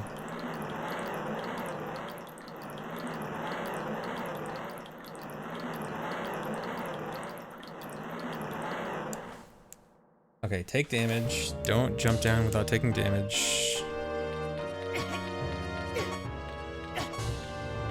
Okay.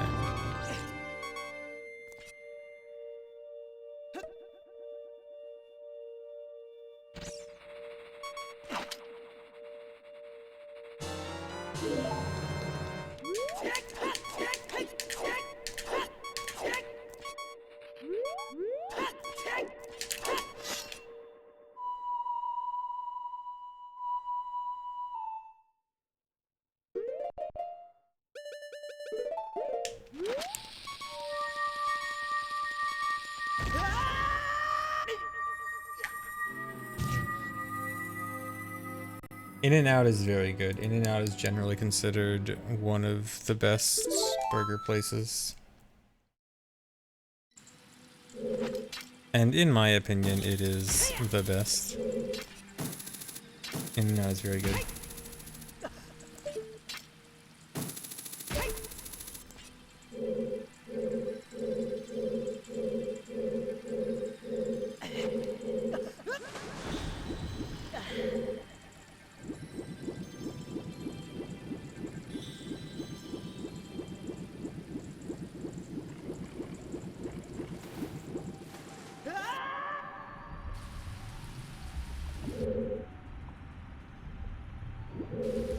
Carl's Jr. I like Carl's Jr. I don't see a lot of love for it in general. But I'm not sure, maybe... I don't necessarily see hate for it, but I don't necessarily see people going like, oh man, Carl's Jr. is so good.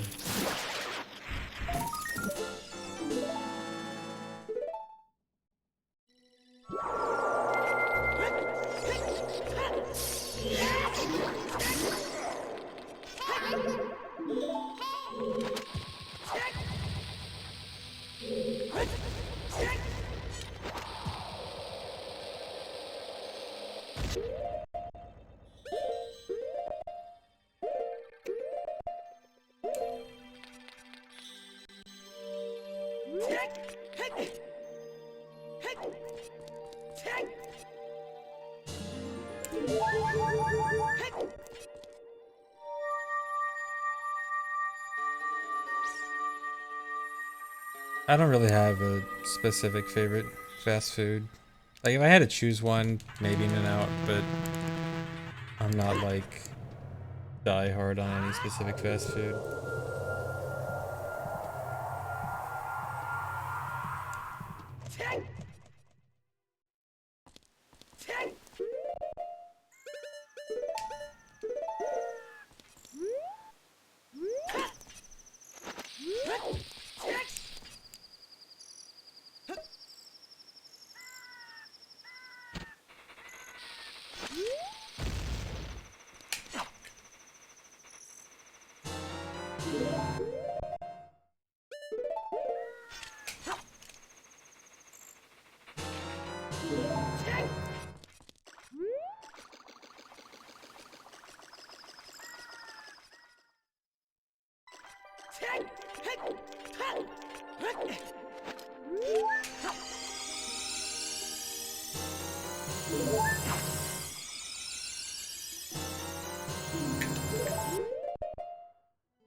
Tried to gang up on me there.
No.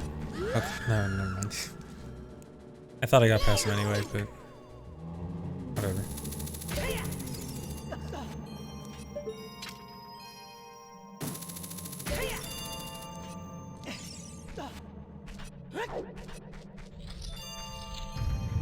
Yeah, you can Hest that whole way. It is very difficult though, and very risky.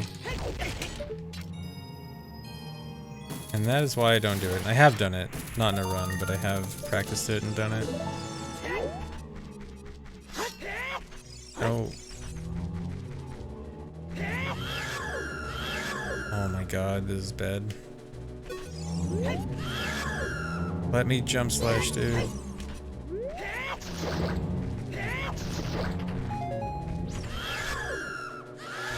This is so bad. I want to grab the magic and I don't want to lose time.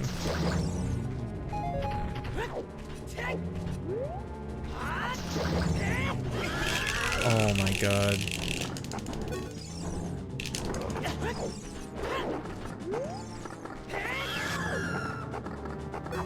This is so slow.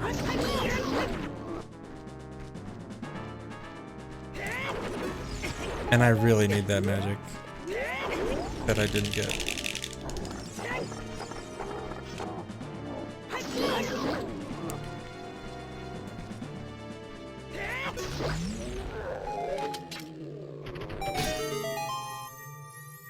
Bad.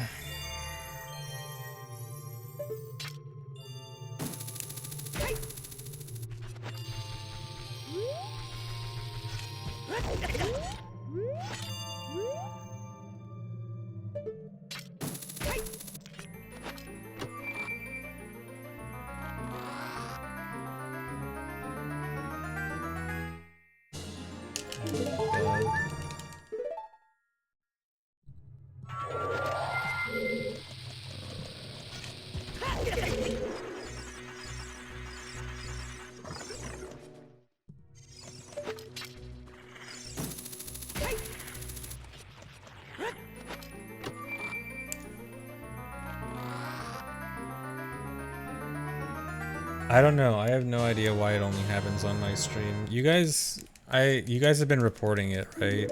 Like, I know people have said they reported it as an issue to Twitch, and Twitch still isn't doing anything about it.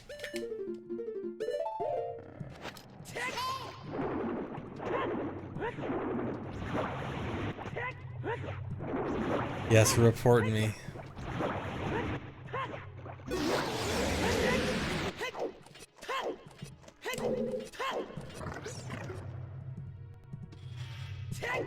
Yeah, I know, Twitch carrying lol. I need to mail them myself or something. Even then, they're probably not gonna care.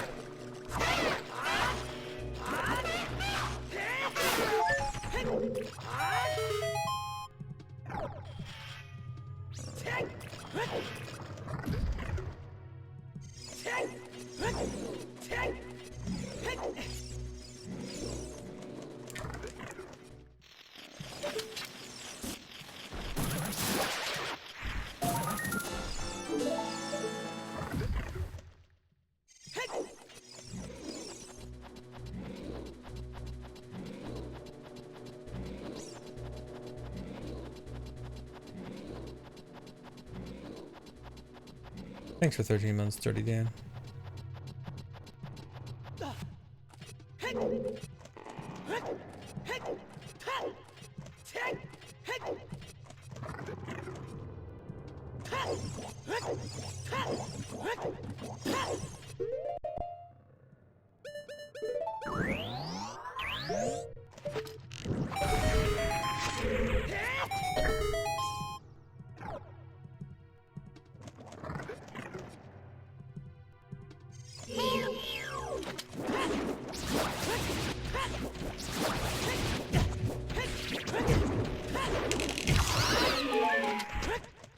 Why does the boomerang not work?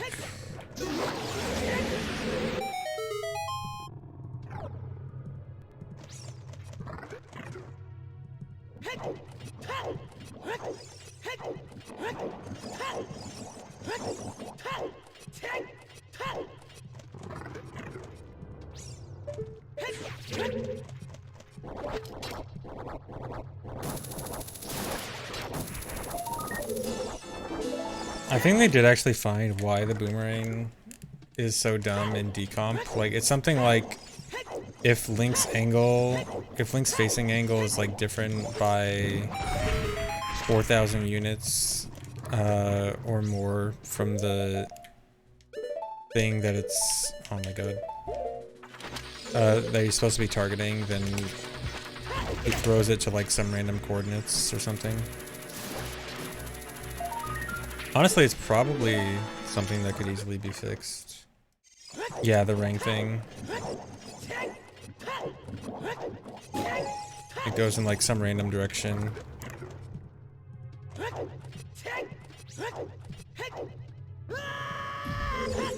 Yeah, decomp is so cool. We've learned so many cool things about the game from decomp.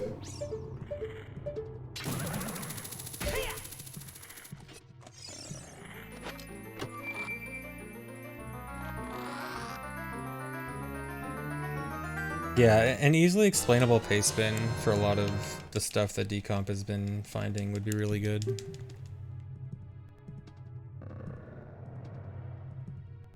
I know that they do have like notes in a lot of the Decomp stuff, but even then some of the notes are like a little bit technical.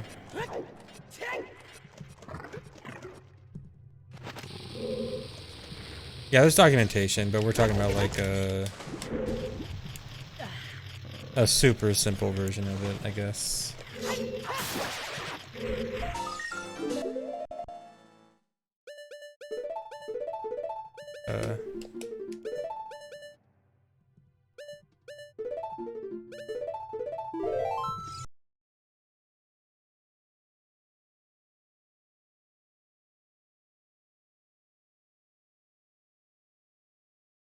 Supposed to come after decomp. I mean, it seems to me like it'd be easier to make it during decomp, right?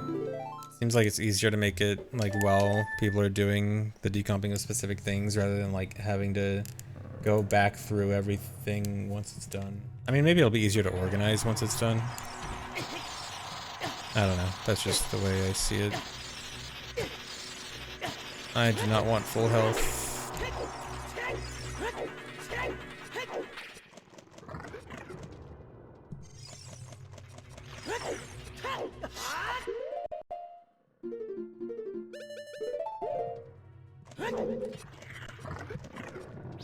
Oh yeah, interactions between things, I guess that's a good point, yeah.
forgot Forest Wind.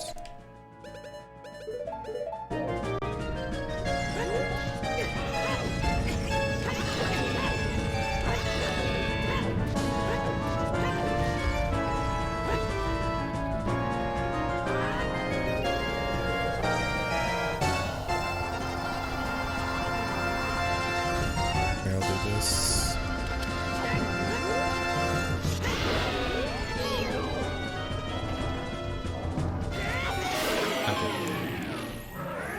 Thanks for 43 minutes, SD Burrito. Not sure how good that really was, because I do have to wait kind of a long time.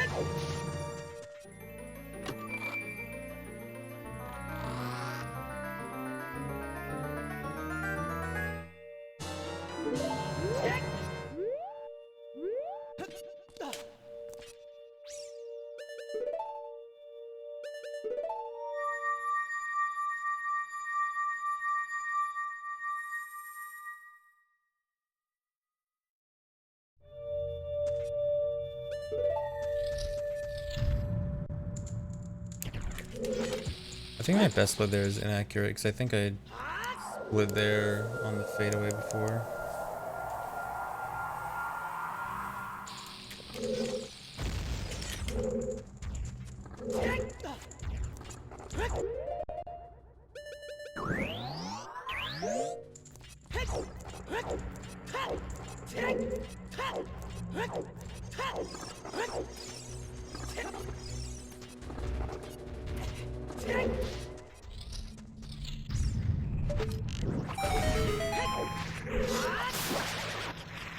Oh my god, my magic.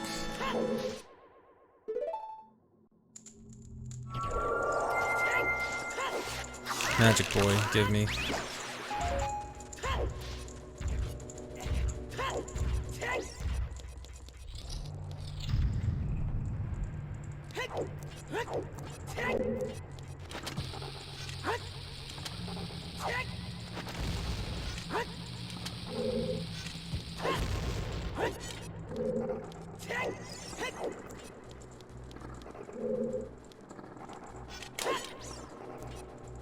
Come on.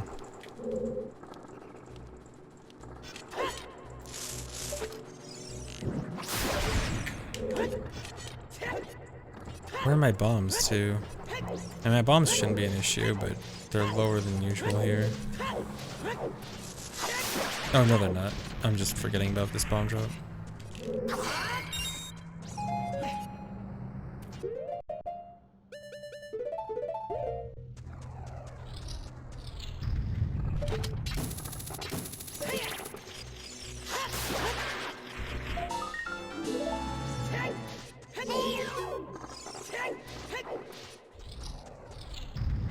Thanks for 22 months, Regarth.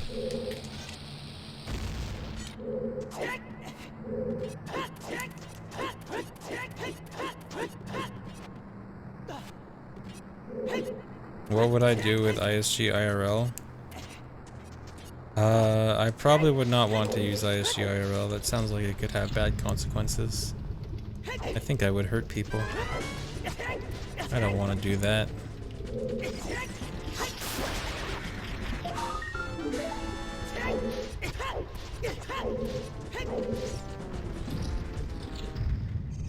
Just get a chainsaw, yeah. Just use a chainsaw if you want to get ISG IRL.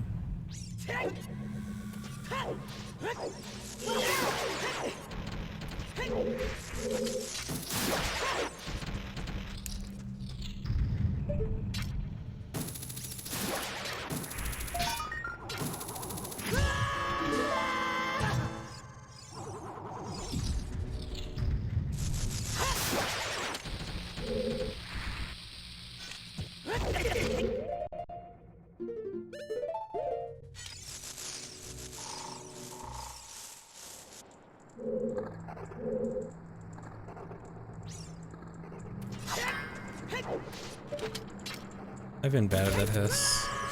Cool. Cool.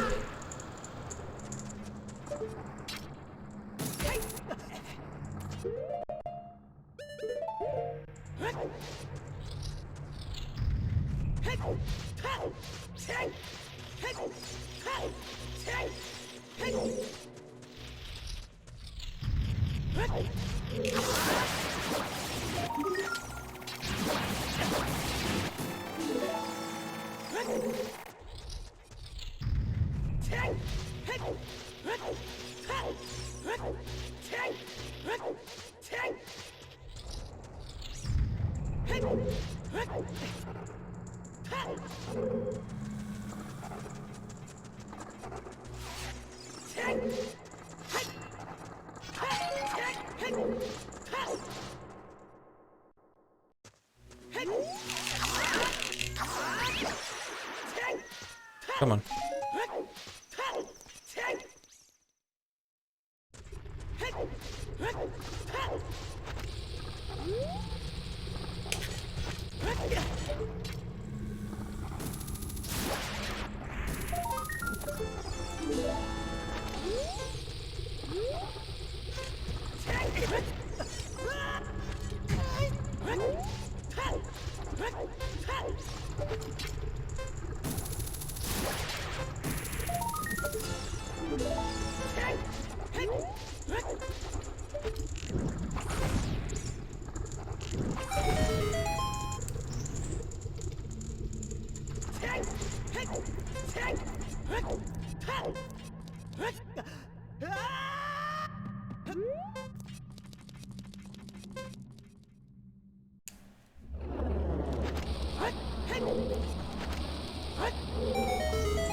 Come on.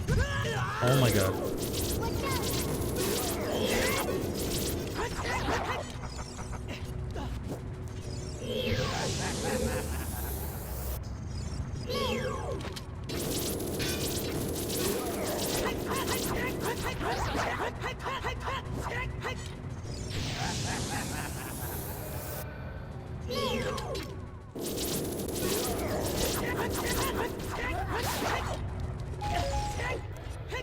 Nice.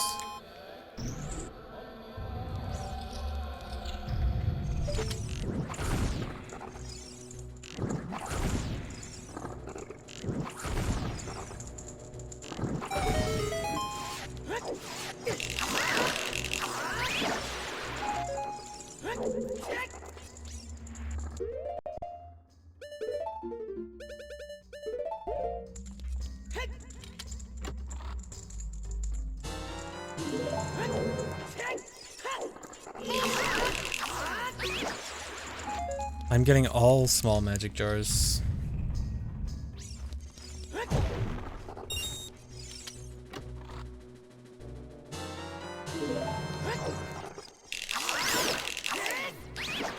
There we go, one big one. Okay, now I should be good on magic.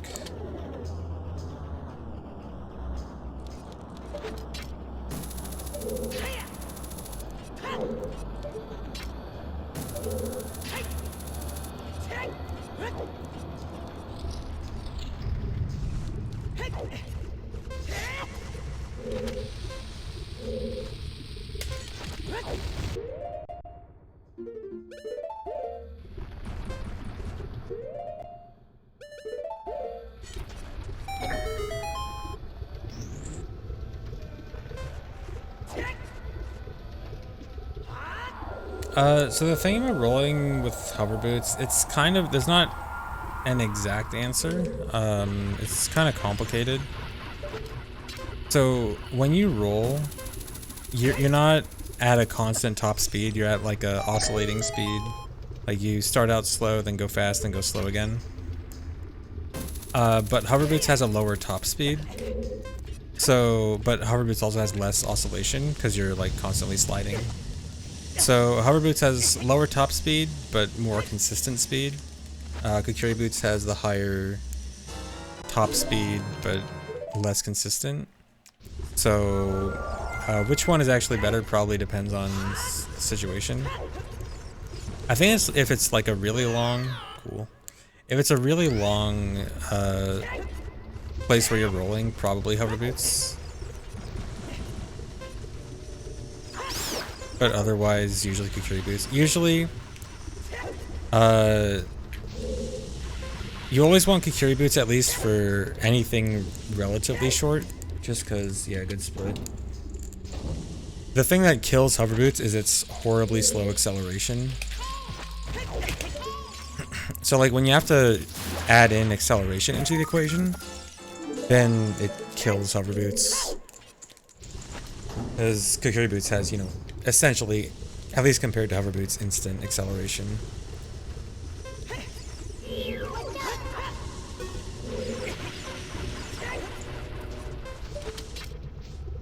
So like general rule of thumb, you're gonna want to use Kukuri boots for all movement, but if you like have hover boots on and there is like some long chain of you're gonna be rolling a lot, you might want to keep hover boots on for that part.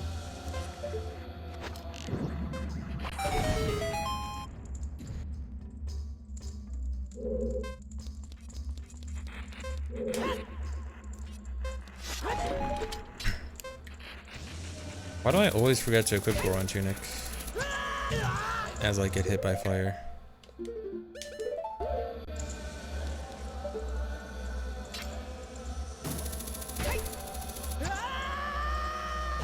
I hate this room. I like it and I hate it because it's actually a really cool concept, but hookshotting up and then getting hit by the fire and knocked back down is so annoying.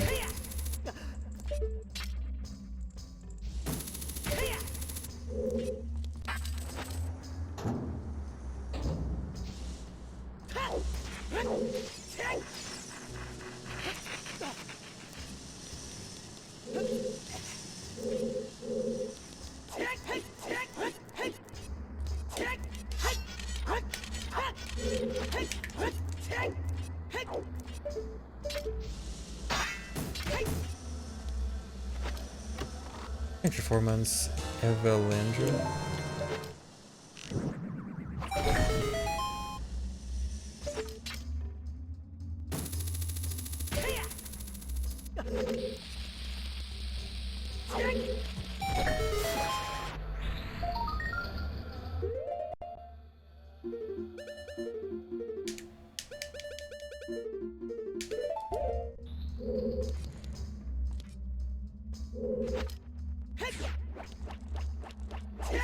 First try.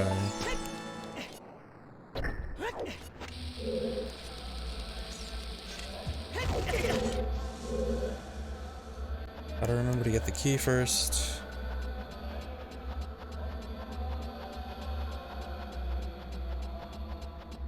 That was collision. Oh, Stone, do you mean the hookshot collision? Yeah, I didn't know it had hookshot collision until I was messing around in the room trying to find the clip to the key, and I just randomly put on collision viewer on, and I saw it was blue, and I was like, did they really add collision here? Like, I had no idea until I just randomly turned on collision viewer.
How do I remember all this? Just lots of practice.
Well, okay, I think when people say they forget or they don't understand like how you memorize all this, I think it's just if you haven't actually done a speedrun, because it does seem like a lot. Like when you think of when you played OOT casually and how long it takes you to find everything and how much you forget after just playing it once, you probably think like, oh man, I can barely remember anything about my first playthrough and stuff like that. It's just like people haven't specifically tried remembering everything from a game and like tried replaying it and remembering everything. Like I think it's more of a case of just people underestimating how much they can really remember. Because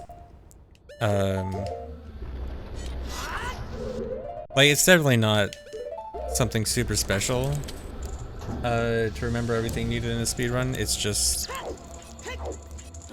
a lot of people haven't tried it, and so it might seem hard when you just haven't tried it.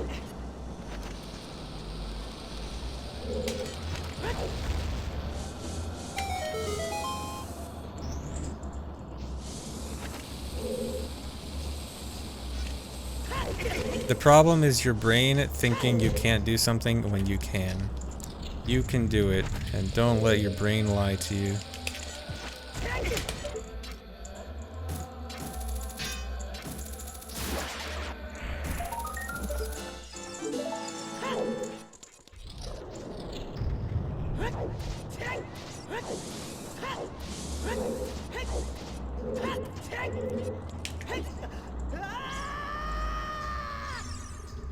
I'm gonna almost die.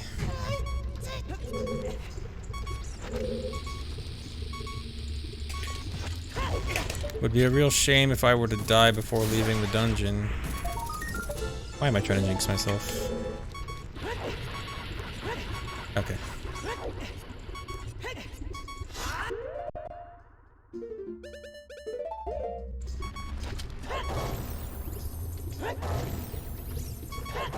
Actually, it would just have to be before hitting those blocks. If I died now, it wouldn't really matter, except being like a 10-second time loss.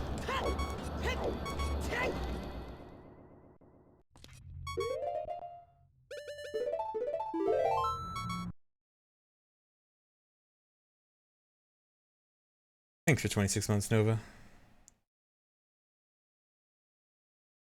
You should get back into learning tricks and routes for OT. You should. It's fun. Learning how to do stuff in OT is really fun.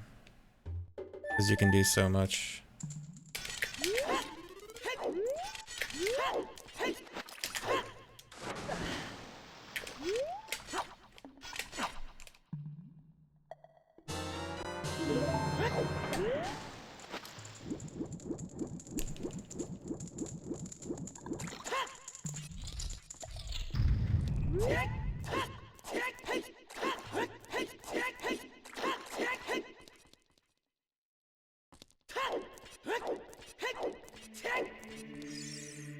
Come on. Nice.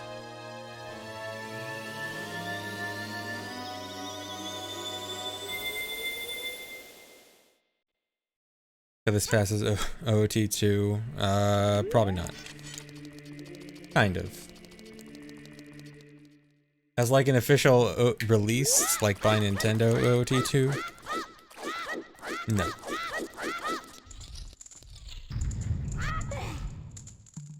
As a cool side game to like play OOT again, but a little bit differently with some new stuff, totally.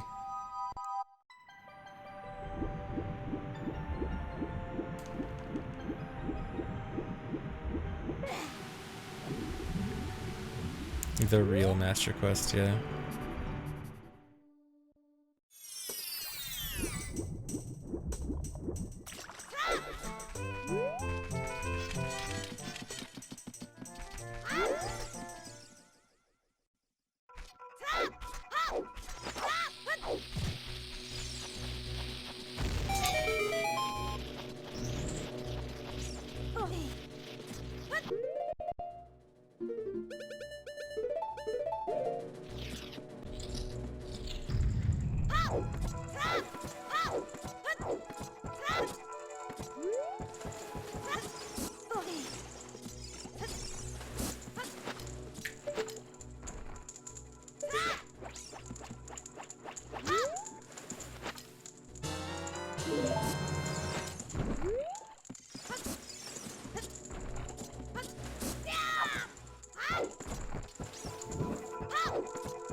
Yeah, I think this dungeon kind of tries to have that Woodfall Temple aesthetic. A little bit differently, but kind of.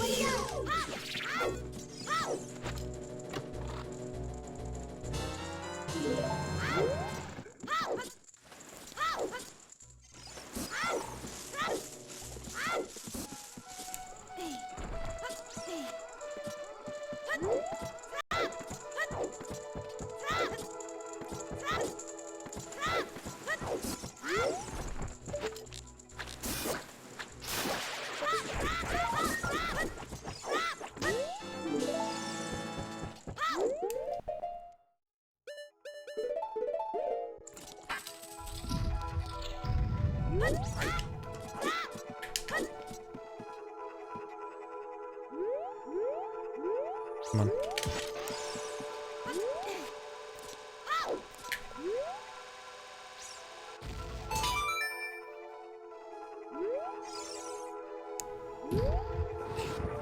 Good job, Twitch.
No.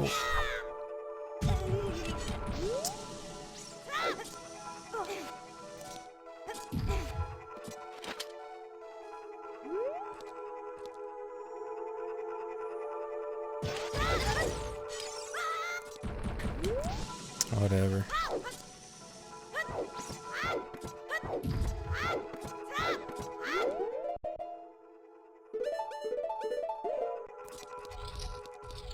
Could have been worse.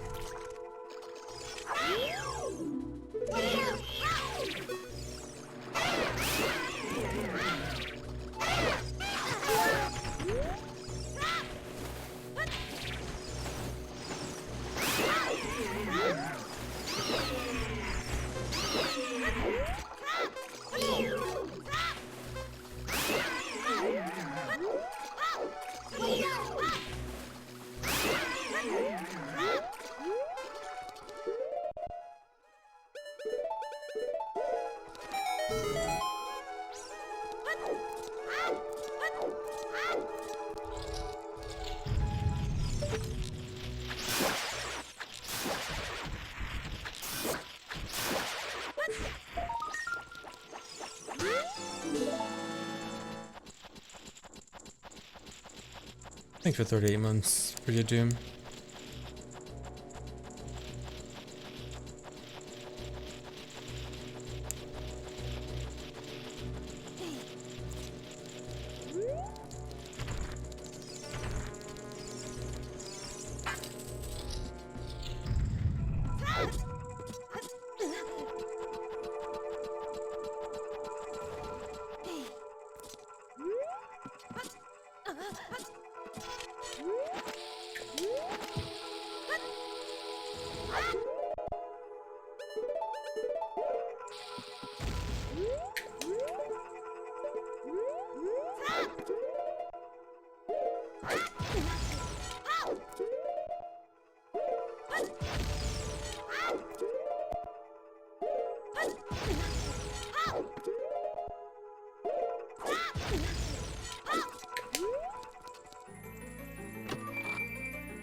Oh yeah, you can equip shoes in the first side roll. Yeah, you're right.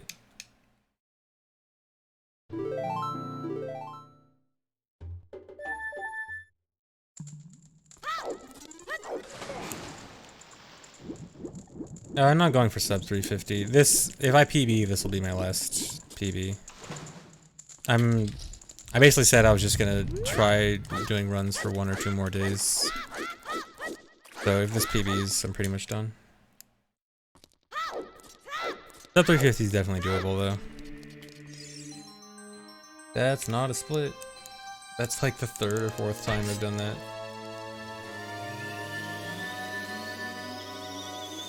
I think like if you really tried to optimize this, it could be like 345.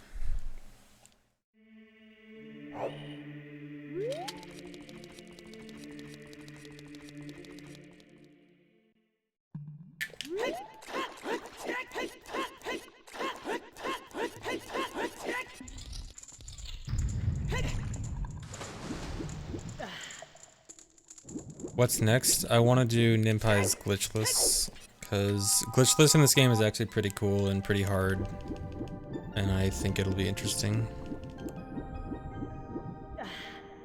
Probably won't do too many runs of it though, I'll probably just do a few runs, but I'm interested in doing that.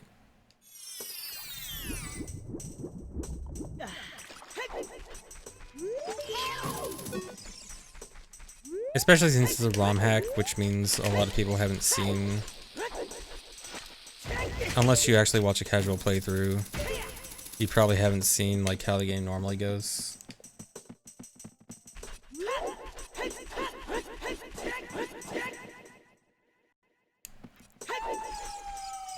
Come on.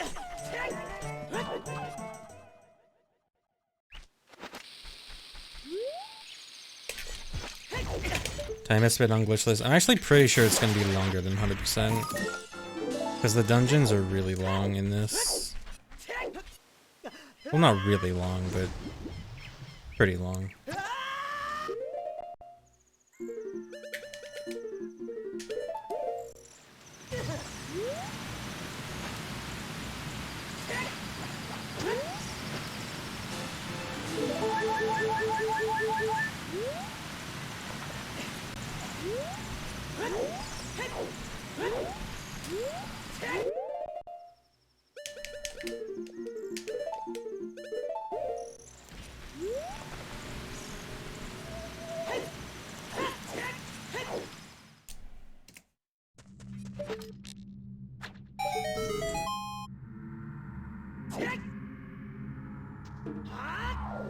Yeah, Water and Fire Temple are definitely the really long ones. Those are gonna be... Yeah, 20 minutes apiece sounds about right for those. Shadow is honestly pretty long too. I feel like Spirit isn't as long.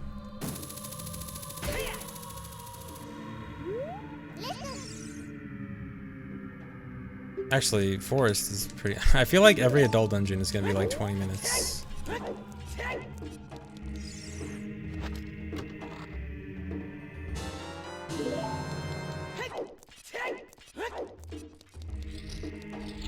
I said Frost Wind, right? Yeah, I definitely did. Right? I think.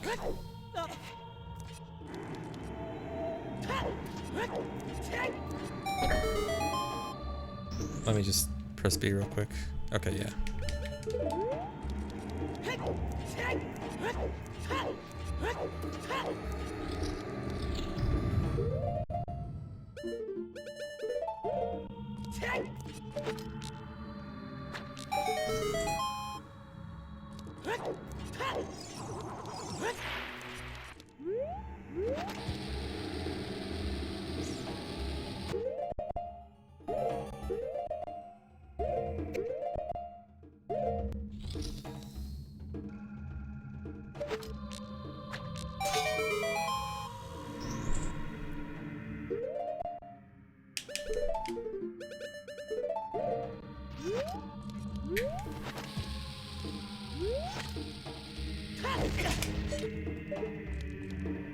That was almost bad.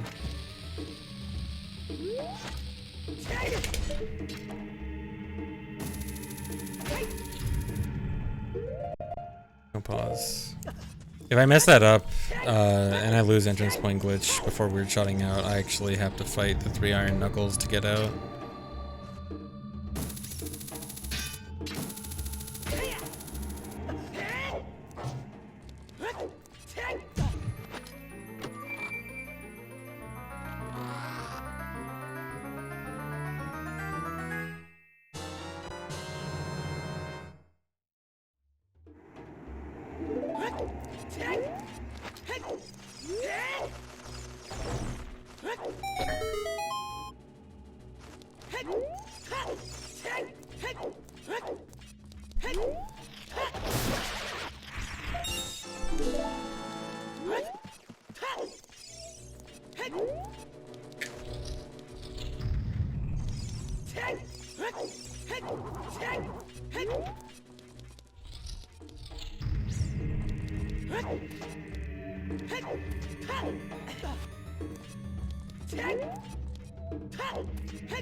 I'm in the wrong room. I thought this was the room to unequip hover boots.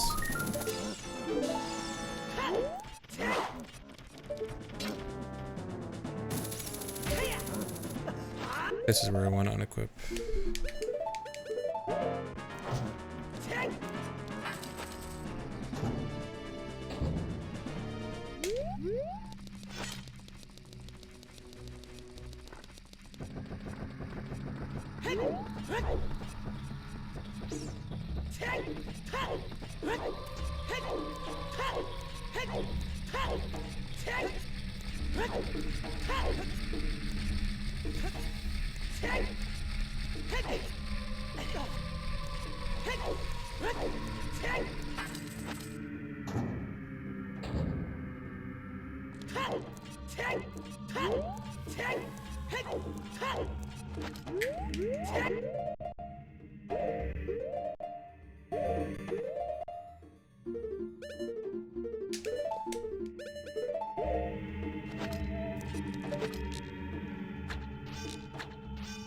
Come on.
Oh. Weird shot.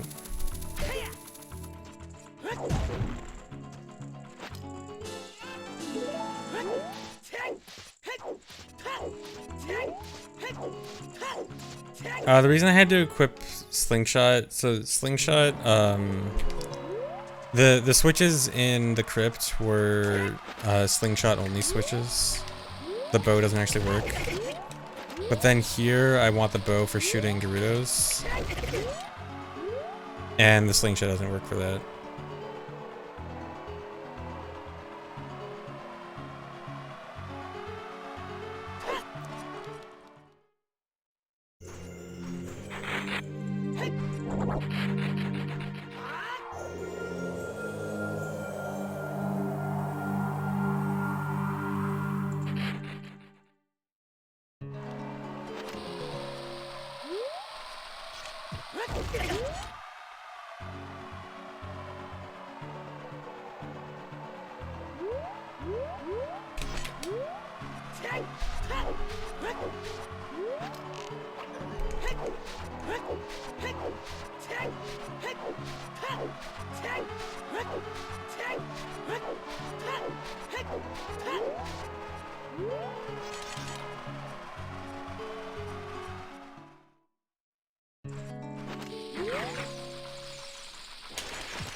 No.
My opinion on Breath of the Wild is good game.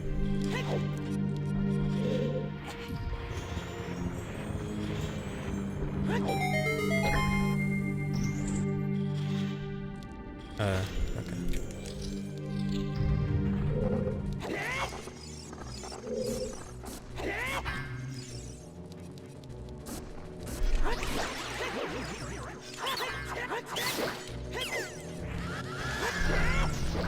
Nice.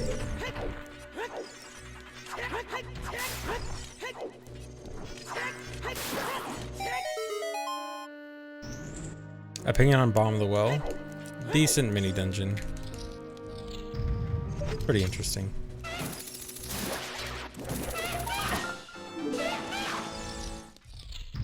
Good in rando because it has lots of checks.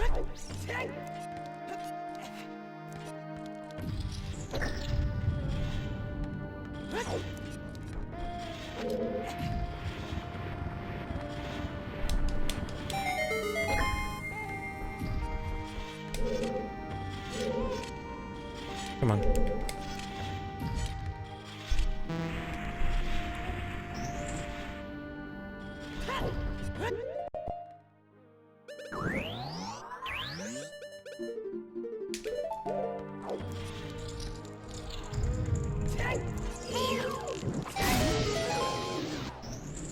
Opinions on opinions.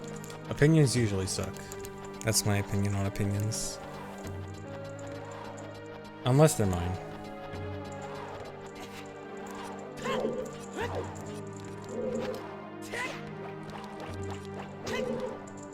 Actually, even my own opinion sucks sometimes.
Yeah, it's kind of annoying that it's not hookshotable, but at the same time, being hookshotable would...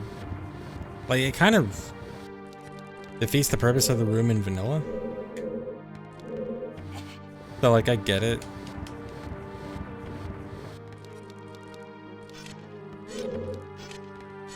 Come on.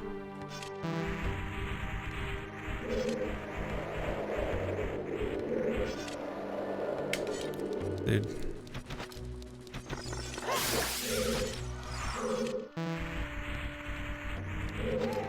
Didn't want to risk it.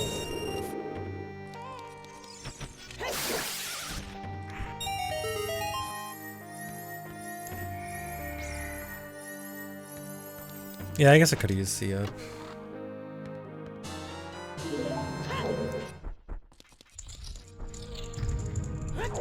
Farm bombs. Fighting to farm bombs here is like so bad.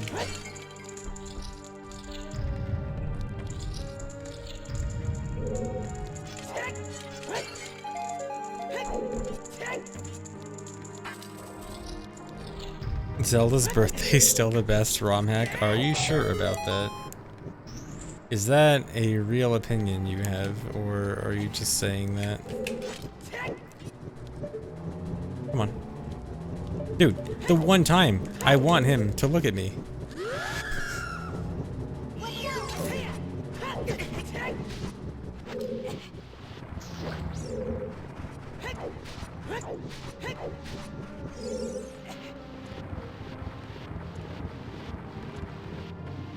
Oh, is it supposed to be a question? Oh, okay, yeah. Is Zelda's birthday still the best OT ROM hack? No.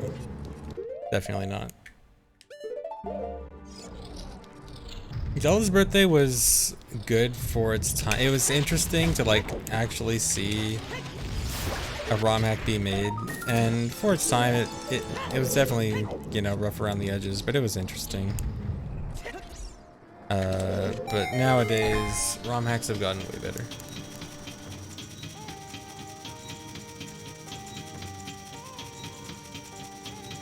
Never hear anyone talk about Voyager of Time. It's because it's just Master Quest. Like, the dungeons, at least, are all just Master Quests. Like, the overworld has changed a decent amount. But, like, it's still the same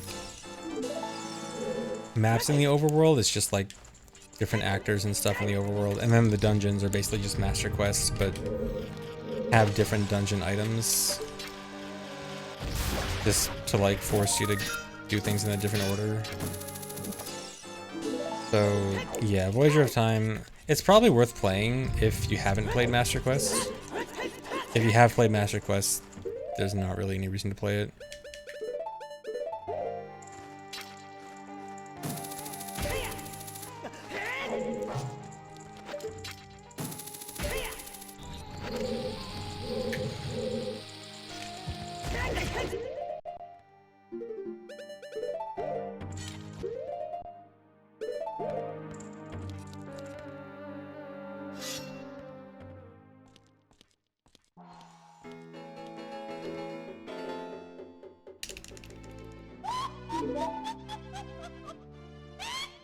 Yeah, it's Master of Time that has the 3 endings. Nimpize only has 1.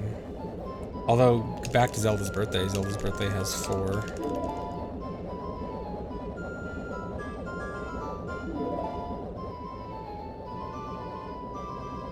I've been meaning to play Pokemon ROM hacks. I played a small amount of one a long time ago. I think it was like Pokemon Glaze or something. I only played like up to the first gym. But I've been meaning to play some other Pokemon ROM hack. Yeah, Prism and Gaia are the ones that I hear are really good.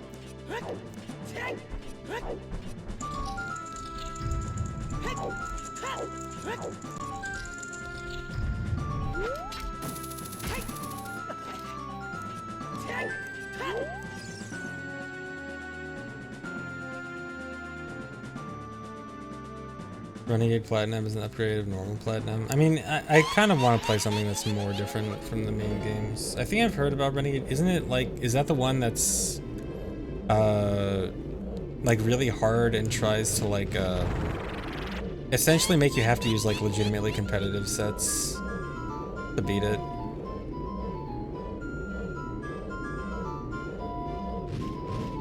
Thanks for 22 months F squared. Thanks for 26 months, Sexy Pancake.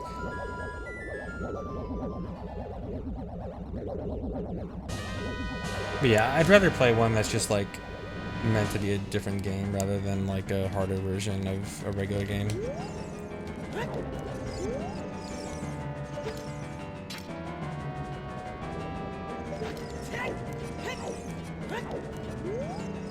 Oh my god.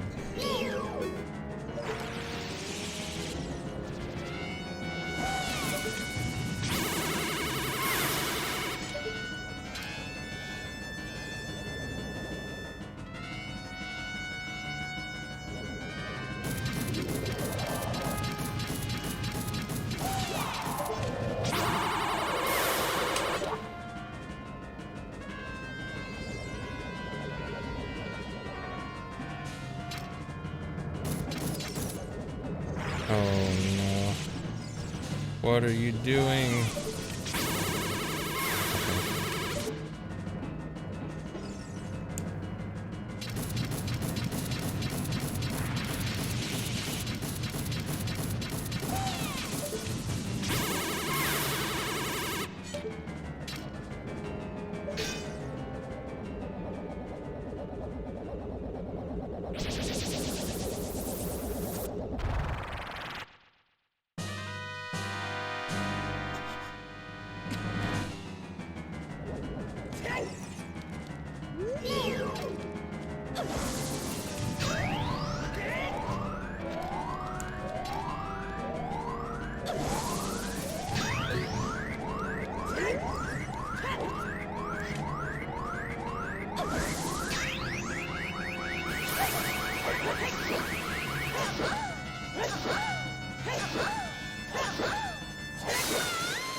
Yes, actually I was mute. I was hydrating and didn't get a chance to unmute.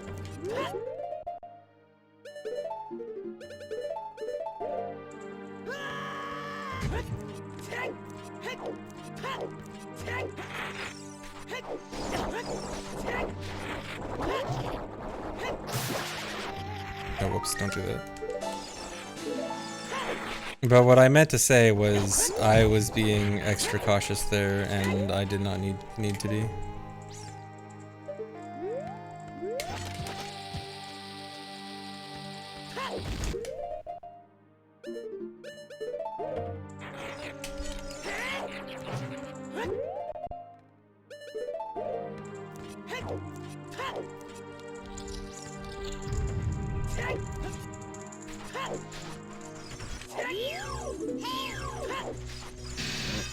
Come on.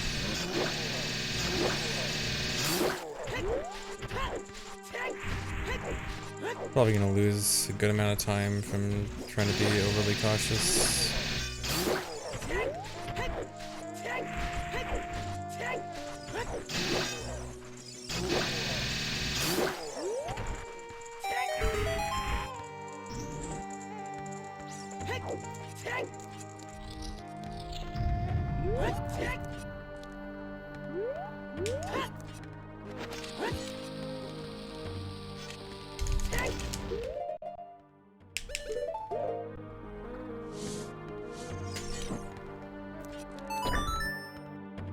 I slid off the switch, didn't I? Okay. No. Come on. Oh my god, stop. I saw.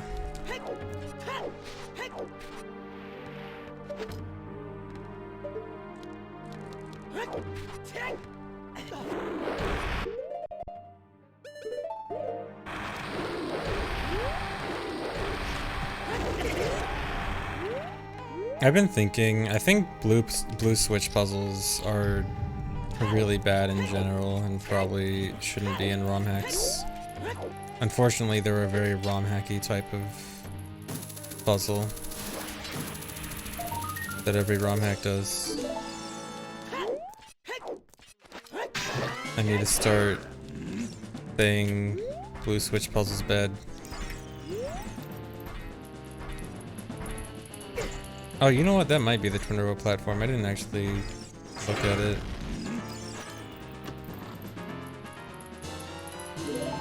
Red switch puzzles are actually pretty interesting.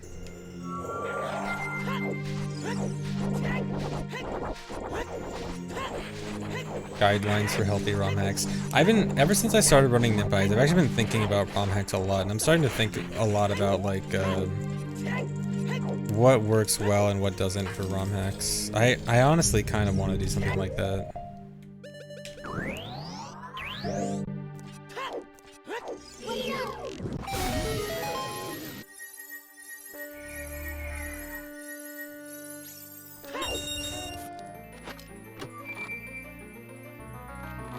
A consultant for potential ROM hackers, I would love to.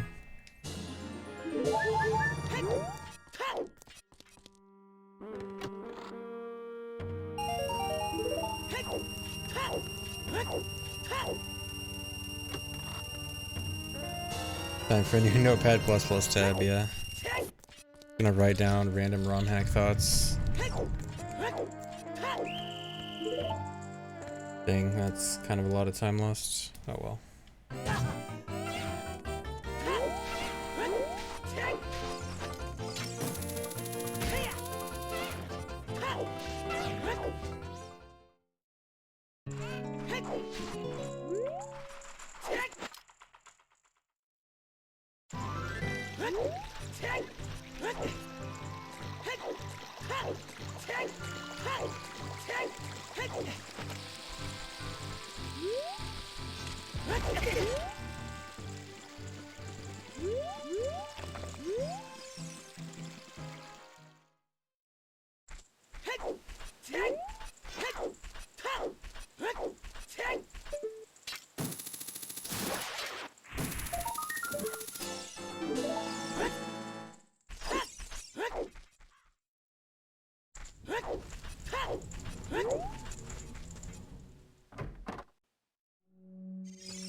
Come on.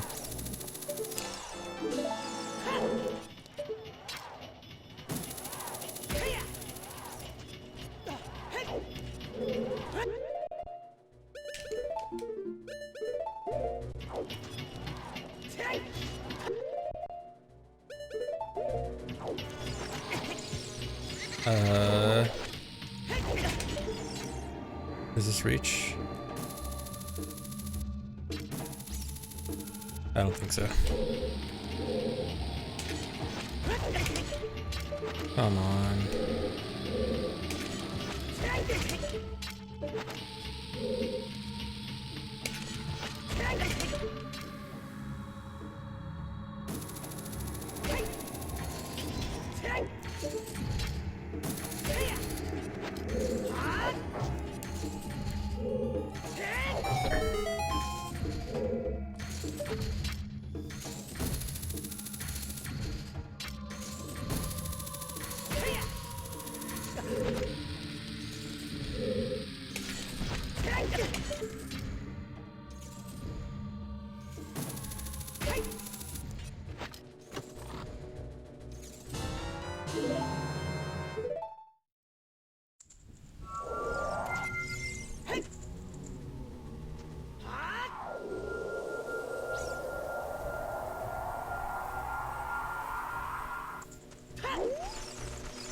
Yeah, frozen Nimpize is so good.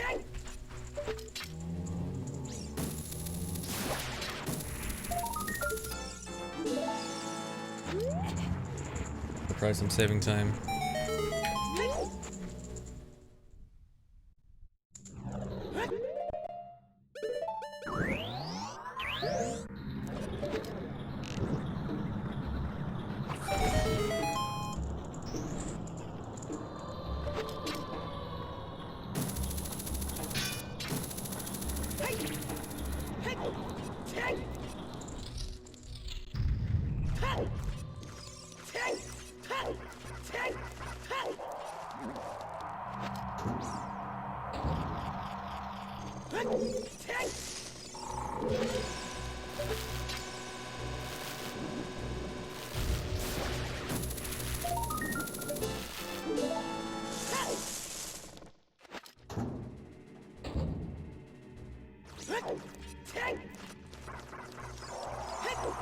Come on.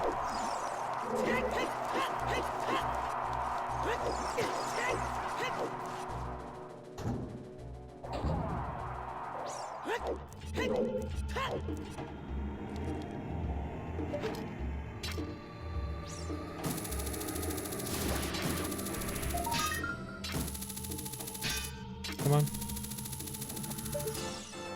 I shot from the exact same place. One time it hits the ledge, one time it goes past and kills the skull.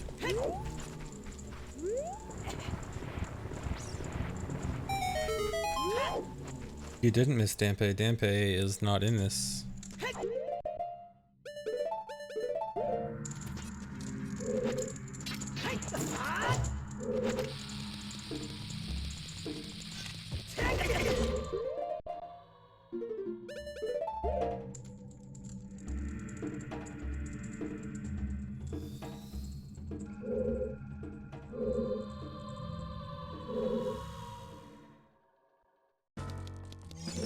Yeah, I did play Skyward Sword.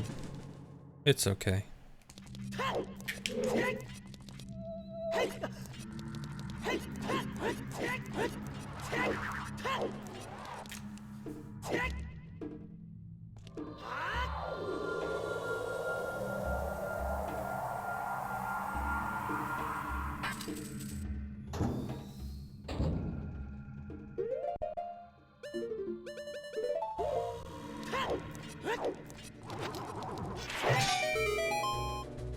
Am I gonna get hit?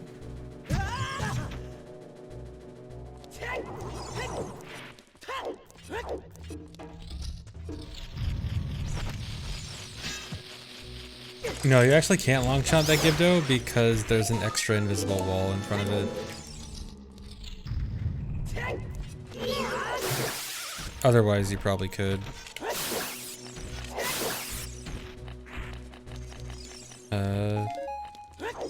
Grab the magic.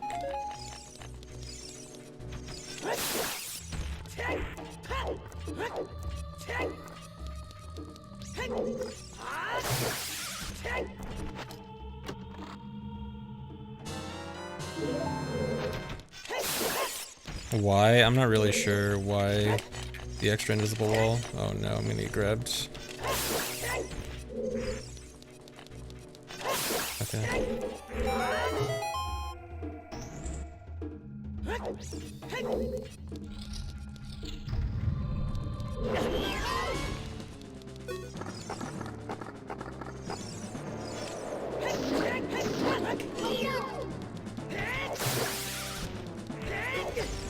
Dang.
Yeah, Glitchymon. Well, I thought more Pentagon, but yeah.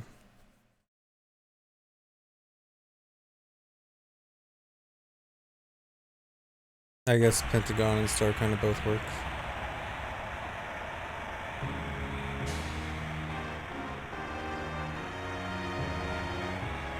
I actually don't remember what music Bongo has, because, you know, 1.0, haven't exactly done the real fight in a while.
On a scale of 1 to 10, how good am I in Ocarina of Time?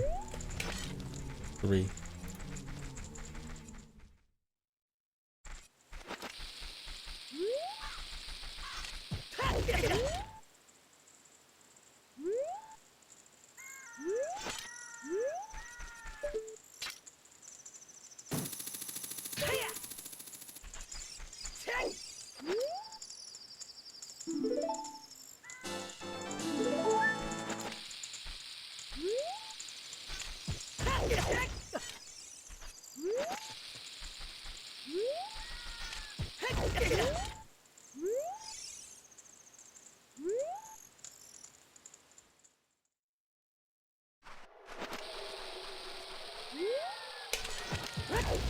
My PP was the one where I voided out while setting Fro's Wind, right? Yeah. Not gonna let that happen again. I'm gonna be nice and safe, far away from the voids.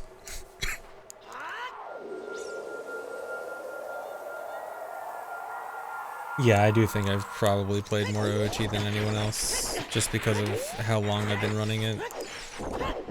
Like, the only person who's really been involved in OT speedrunning as long as me is Runner Guy. So, I think whoever's played the most OT in the world is one of us.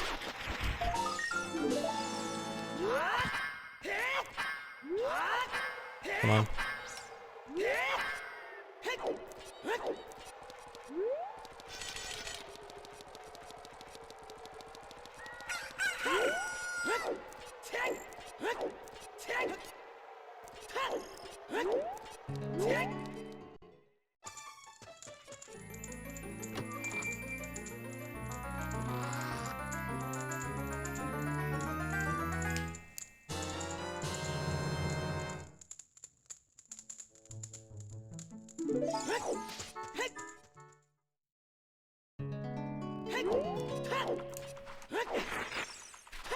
I don't know, I don't think some random non-speedrunner is playing OT 16 hours a day.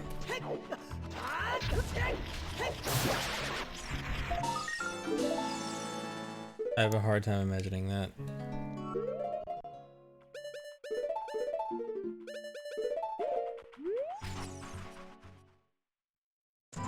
Oh yeah, TSA might have played more than me. He played 25,000 hours in 2 years, dude.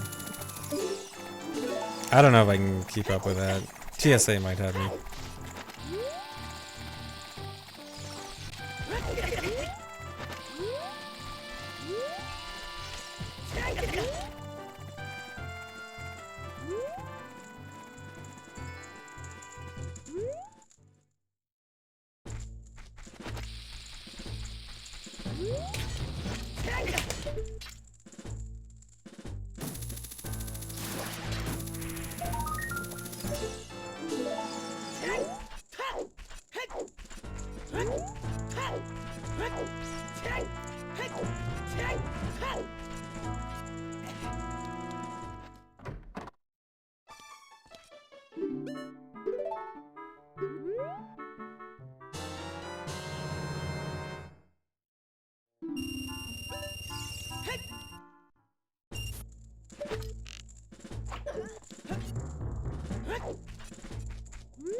I think I was closer to getting caught there than I would have liked.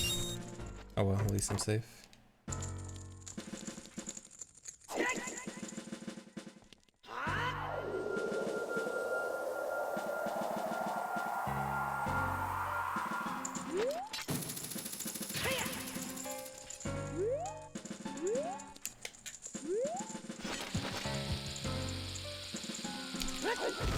I usually do this 1 second.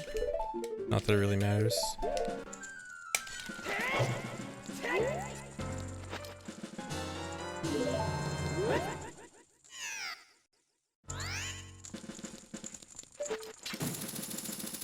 Yellow, thanks for gifting 5 subs.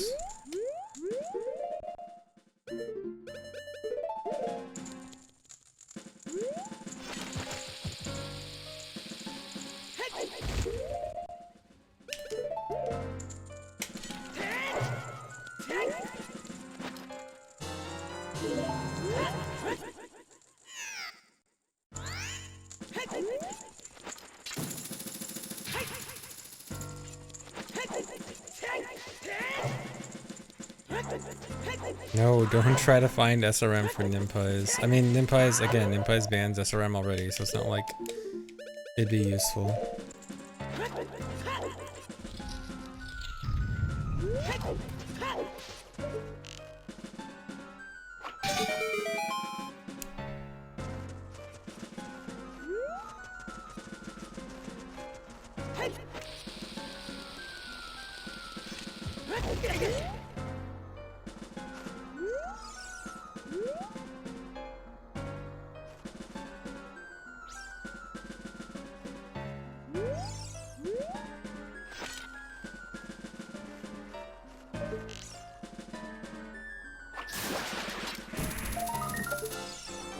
I said Froze Wind, right? Yeah, I did. Right? Did I said Froze Wind in the first term when I first entered? I think I did.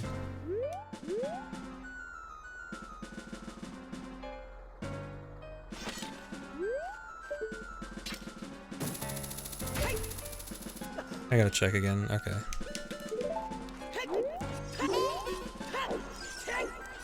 I need to stop doubting if I've set Froze Wind or not.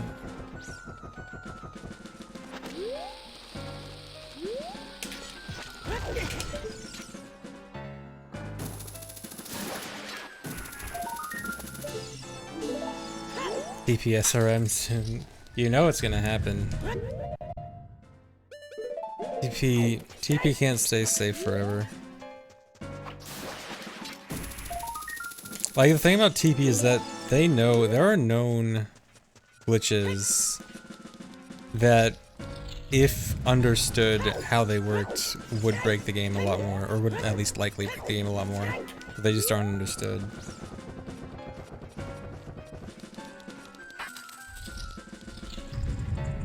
So TP's probably gonna have something at some point. SRM level? Maybe not. But when things are better understood, it'll have more, probably. Actually, someone is making GZ for TP. And it actually looks really good.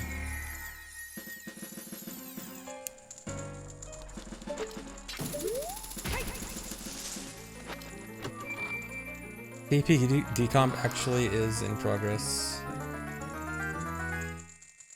Yeah, for some reason I'm dropping a lot of frames. I don't know why. Please stop. Please stop dropping frames. I don't know if anyone's making GZ for One Nighter. I feel like that's a game that people should be making a GZ for, but I haven't heard anything. But I might just be out of the loop.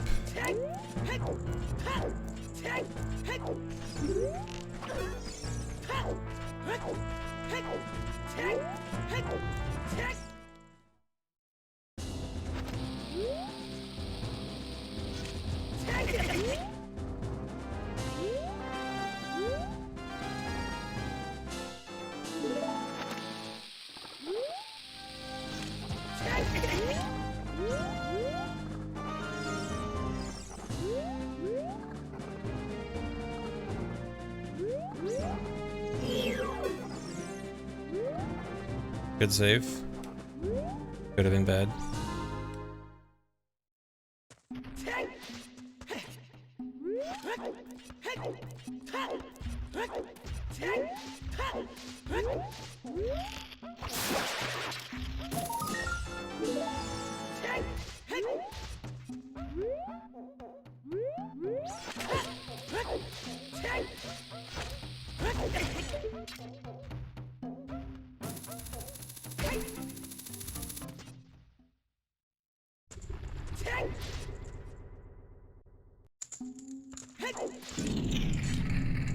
Thanks for 4 months, MPT.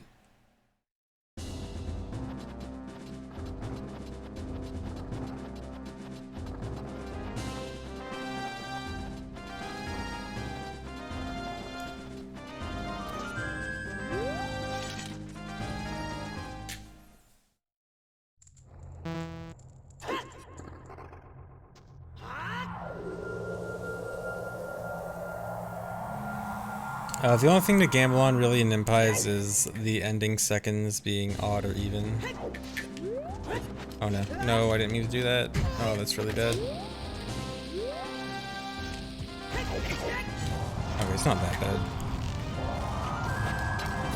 Oh no. Come on. Okay, that was a mess. Ignore that.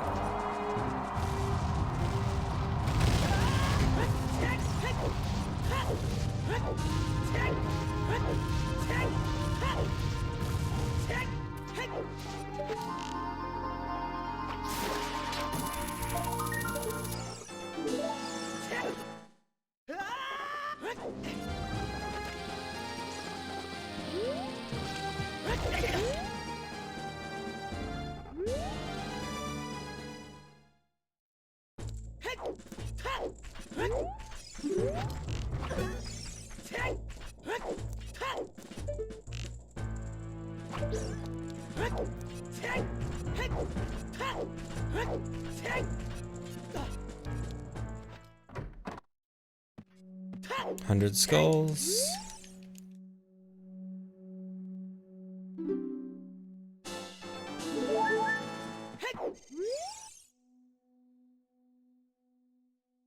Thanks for the sub, turret of insult.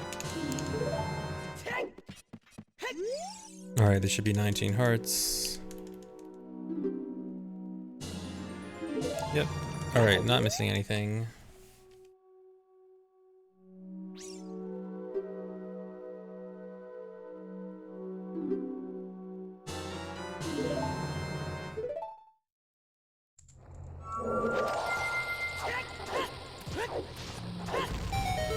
Oh, no cutscene skip. Thanks for 10 months, Server Frog.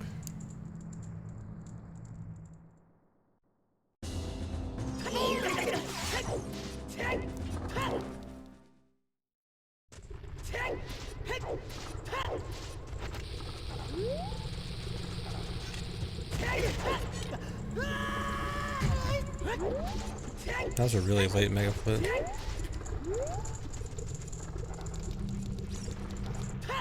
This has the standard same 8 dungeons as in OOT, and then it also has like 5 extra mini dungeons. But then also gets rid of Ice Cavern Ice Cavern, Bottom of the Well, Go to Training Grounds are removed, replaced with other mini dungeons. And then there's like 2 extras.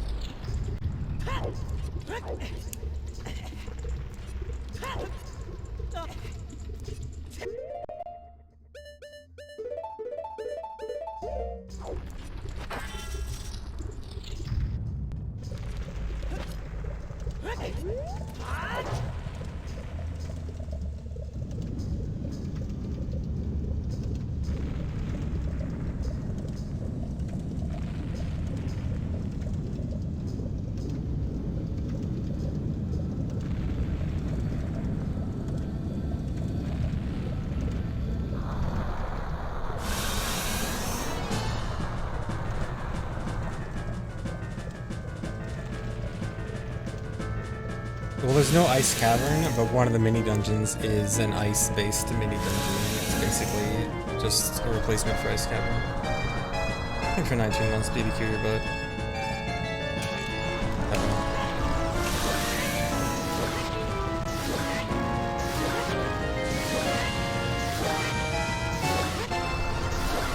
Okay.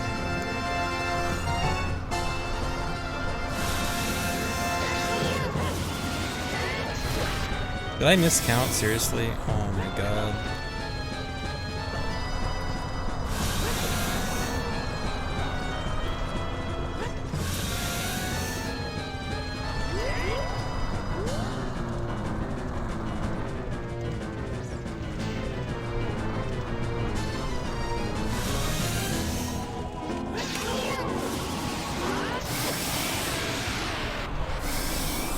Thanks for giving a sub, Cecil. Thanks for 7 months, well, Sonage. Thanks for 2 months, Silverboy.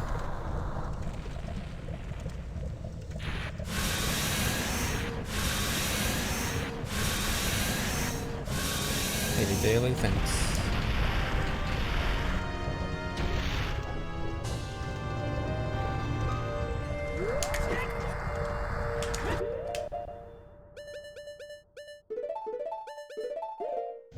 No, wrong buttons.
Really?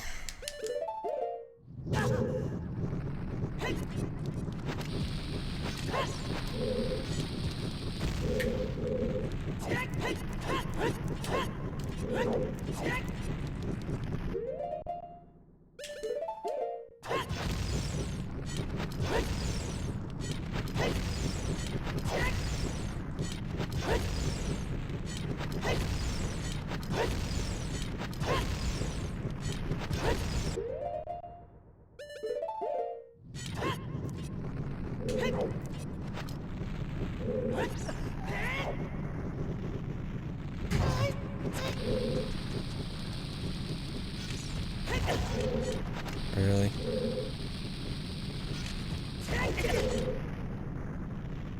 Well, that was sloppy. Dang. Last 2 runs in a row. The lap skip was pretty sloppy. Oh well.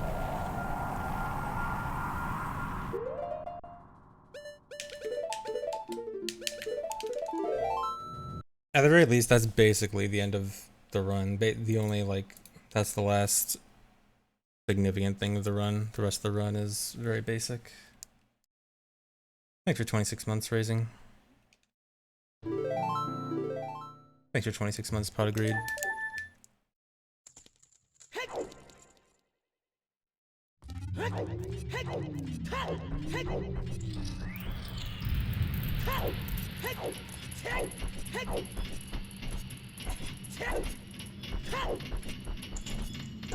I guess it's a good thing I didn't skip the choose in Dragmire.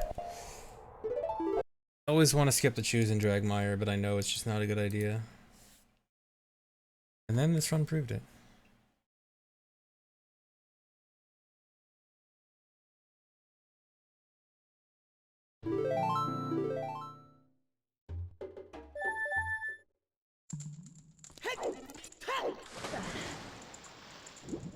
If I was like super trying to optimize this, I'd definitely skip it though.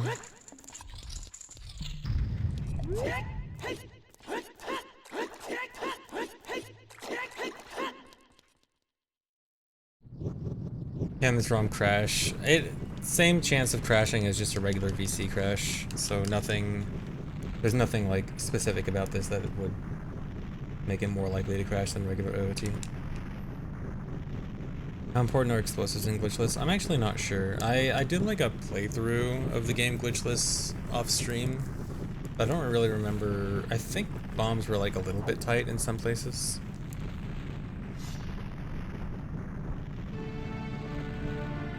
Hey again, Daily. Thanks for 16 months.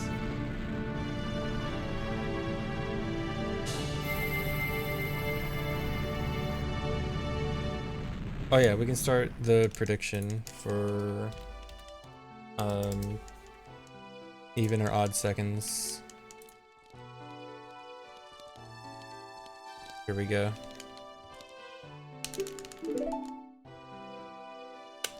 Thanks for 10 months, Nocturno. Gambling Pog.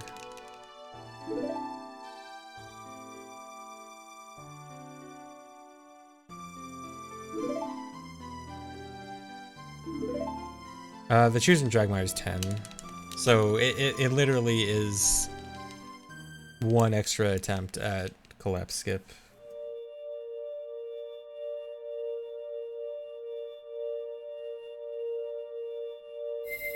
Daily, thanks for gifting 10 subs. What?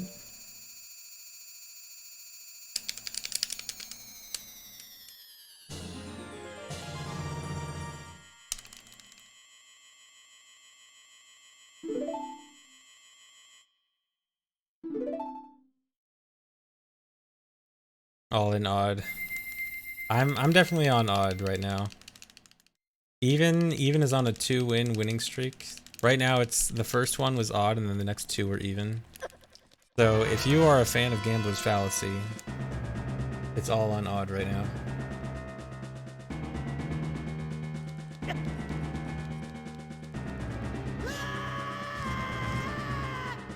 Yeah, this cutscene specifically has quick text, none of the others. Maybe just because it's a custom cutscene. My theory is either because it's a custom cutscene, or because Light Arrow cutscene specifically is known to be so slow that he was like, oh, I'm making a Light Arrow cutscene, I better make it not that slow.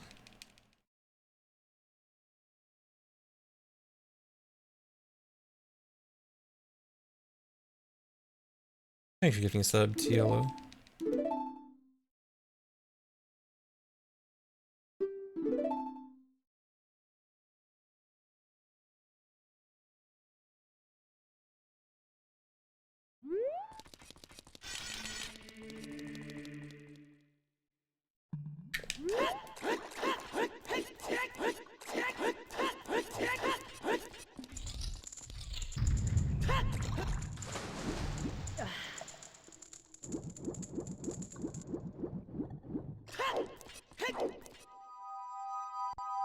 I might actually save time here. Save time or be even.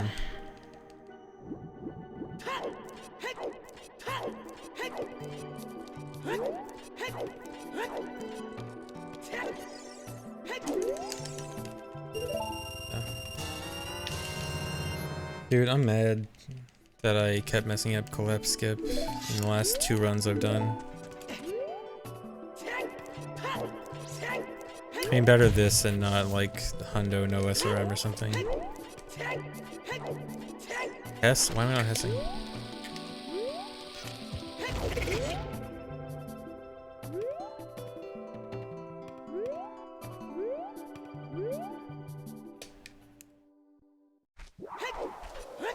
The wrong way.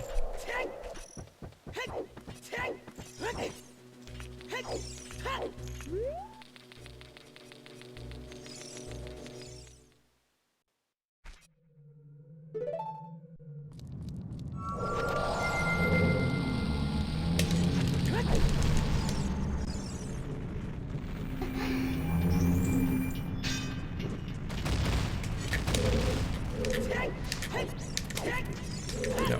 Oh no. I missed the kiss, dude. I gotta reset.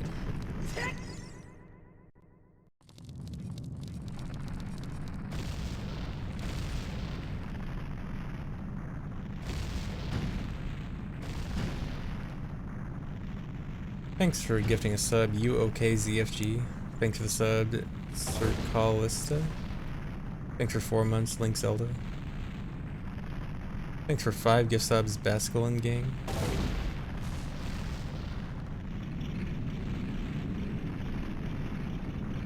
Not real hundo without the kiss, yeah.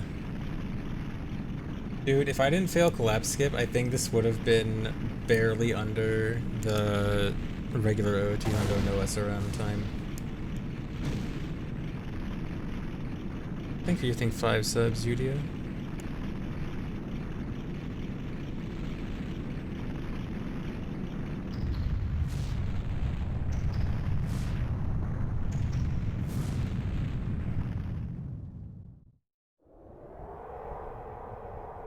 And I almost beat regular hundo, no SRM.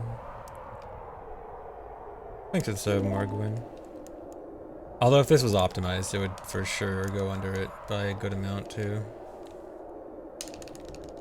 Again, I think you can probably get like 345 in this.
Really? That was too fast. Story of my speedrunning career, I'm always too fast.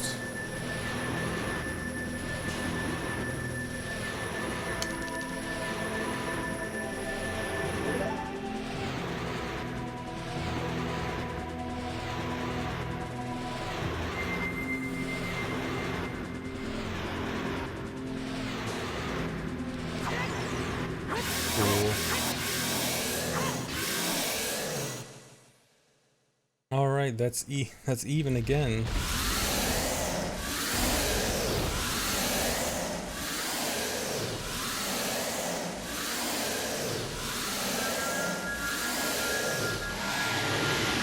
Congrats to the evens. Thanks for giving 5 more subs, Bastilin Gang.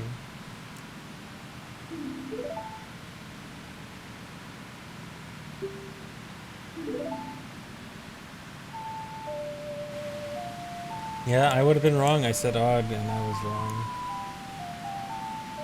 Alright, check button count.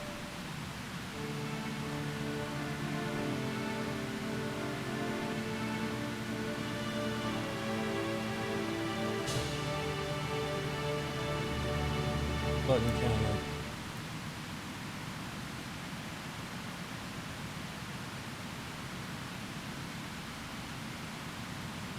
Alright, so that was actually a decent run. That was, I mean, obviously it had annoying dumb mistakes, but mostly there was nothing like too huge. Biggest mistake was that dumb thing in Shadow Temple. And I guess, collapsing at the end. Nothing too huge. Relatively happy with this run, considering I only spent like, what, less than 2 weeks on this. But yeah, I'm definitely done with Nimpize Hundo for now. Hope you guys liked watching Nimpize Hundo for this short time. Was it 2 weeks that I was running this? I think that's about right.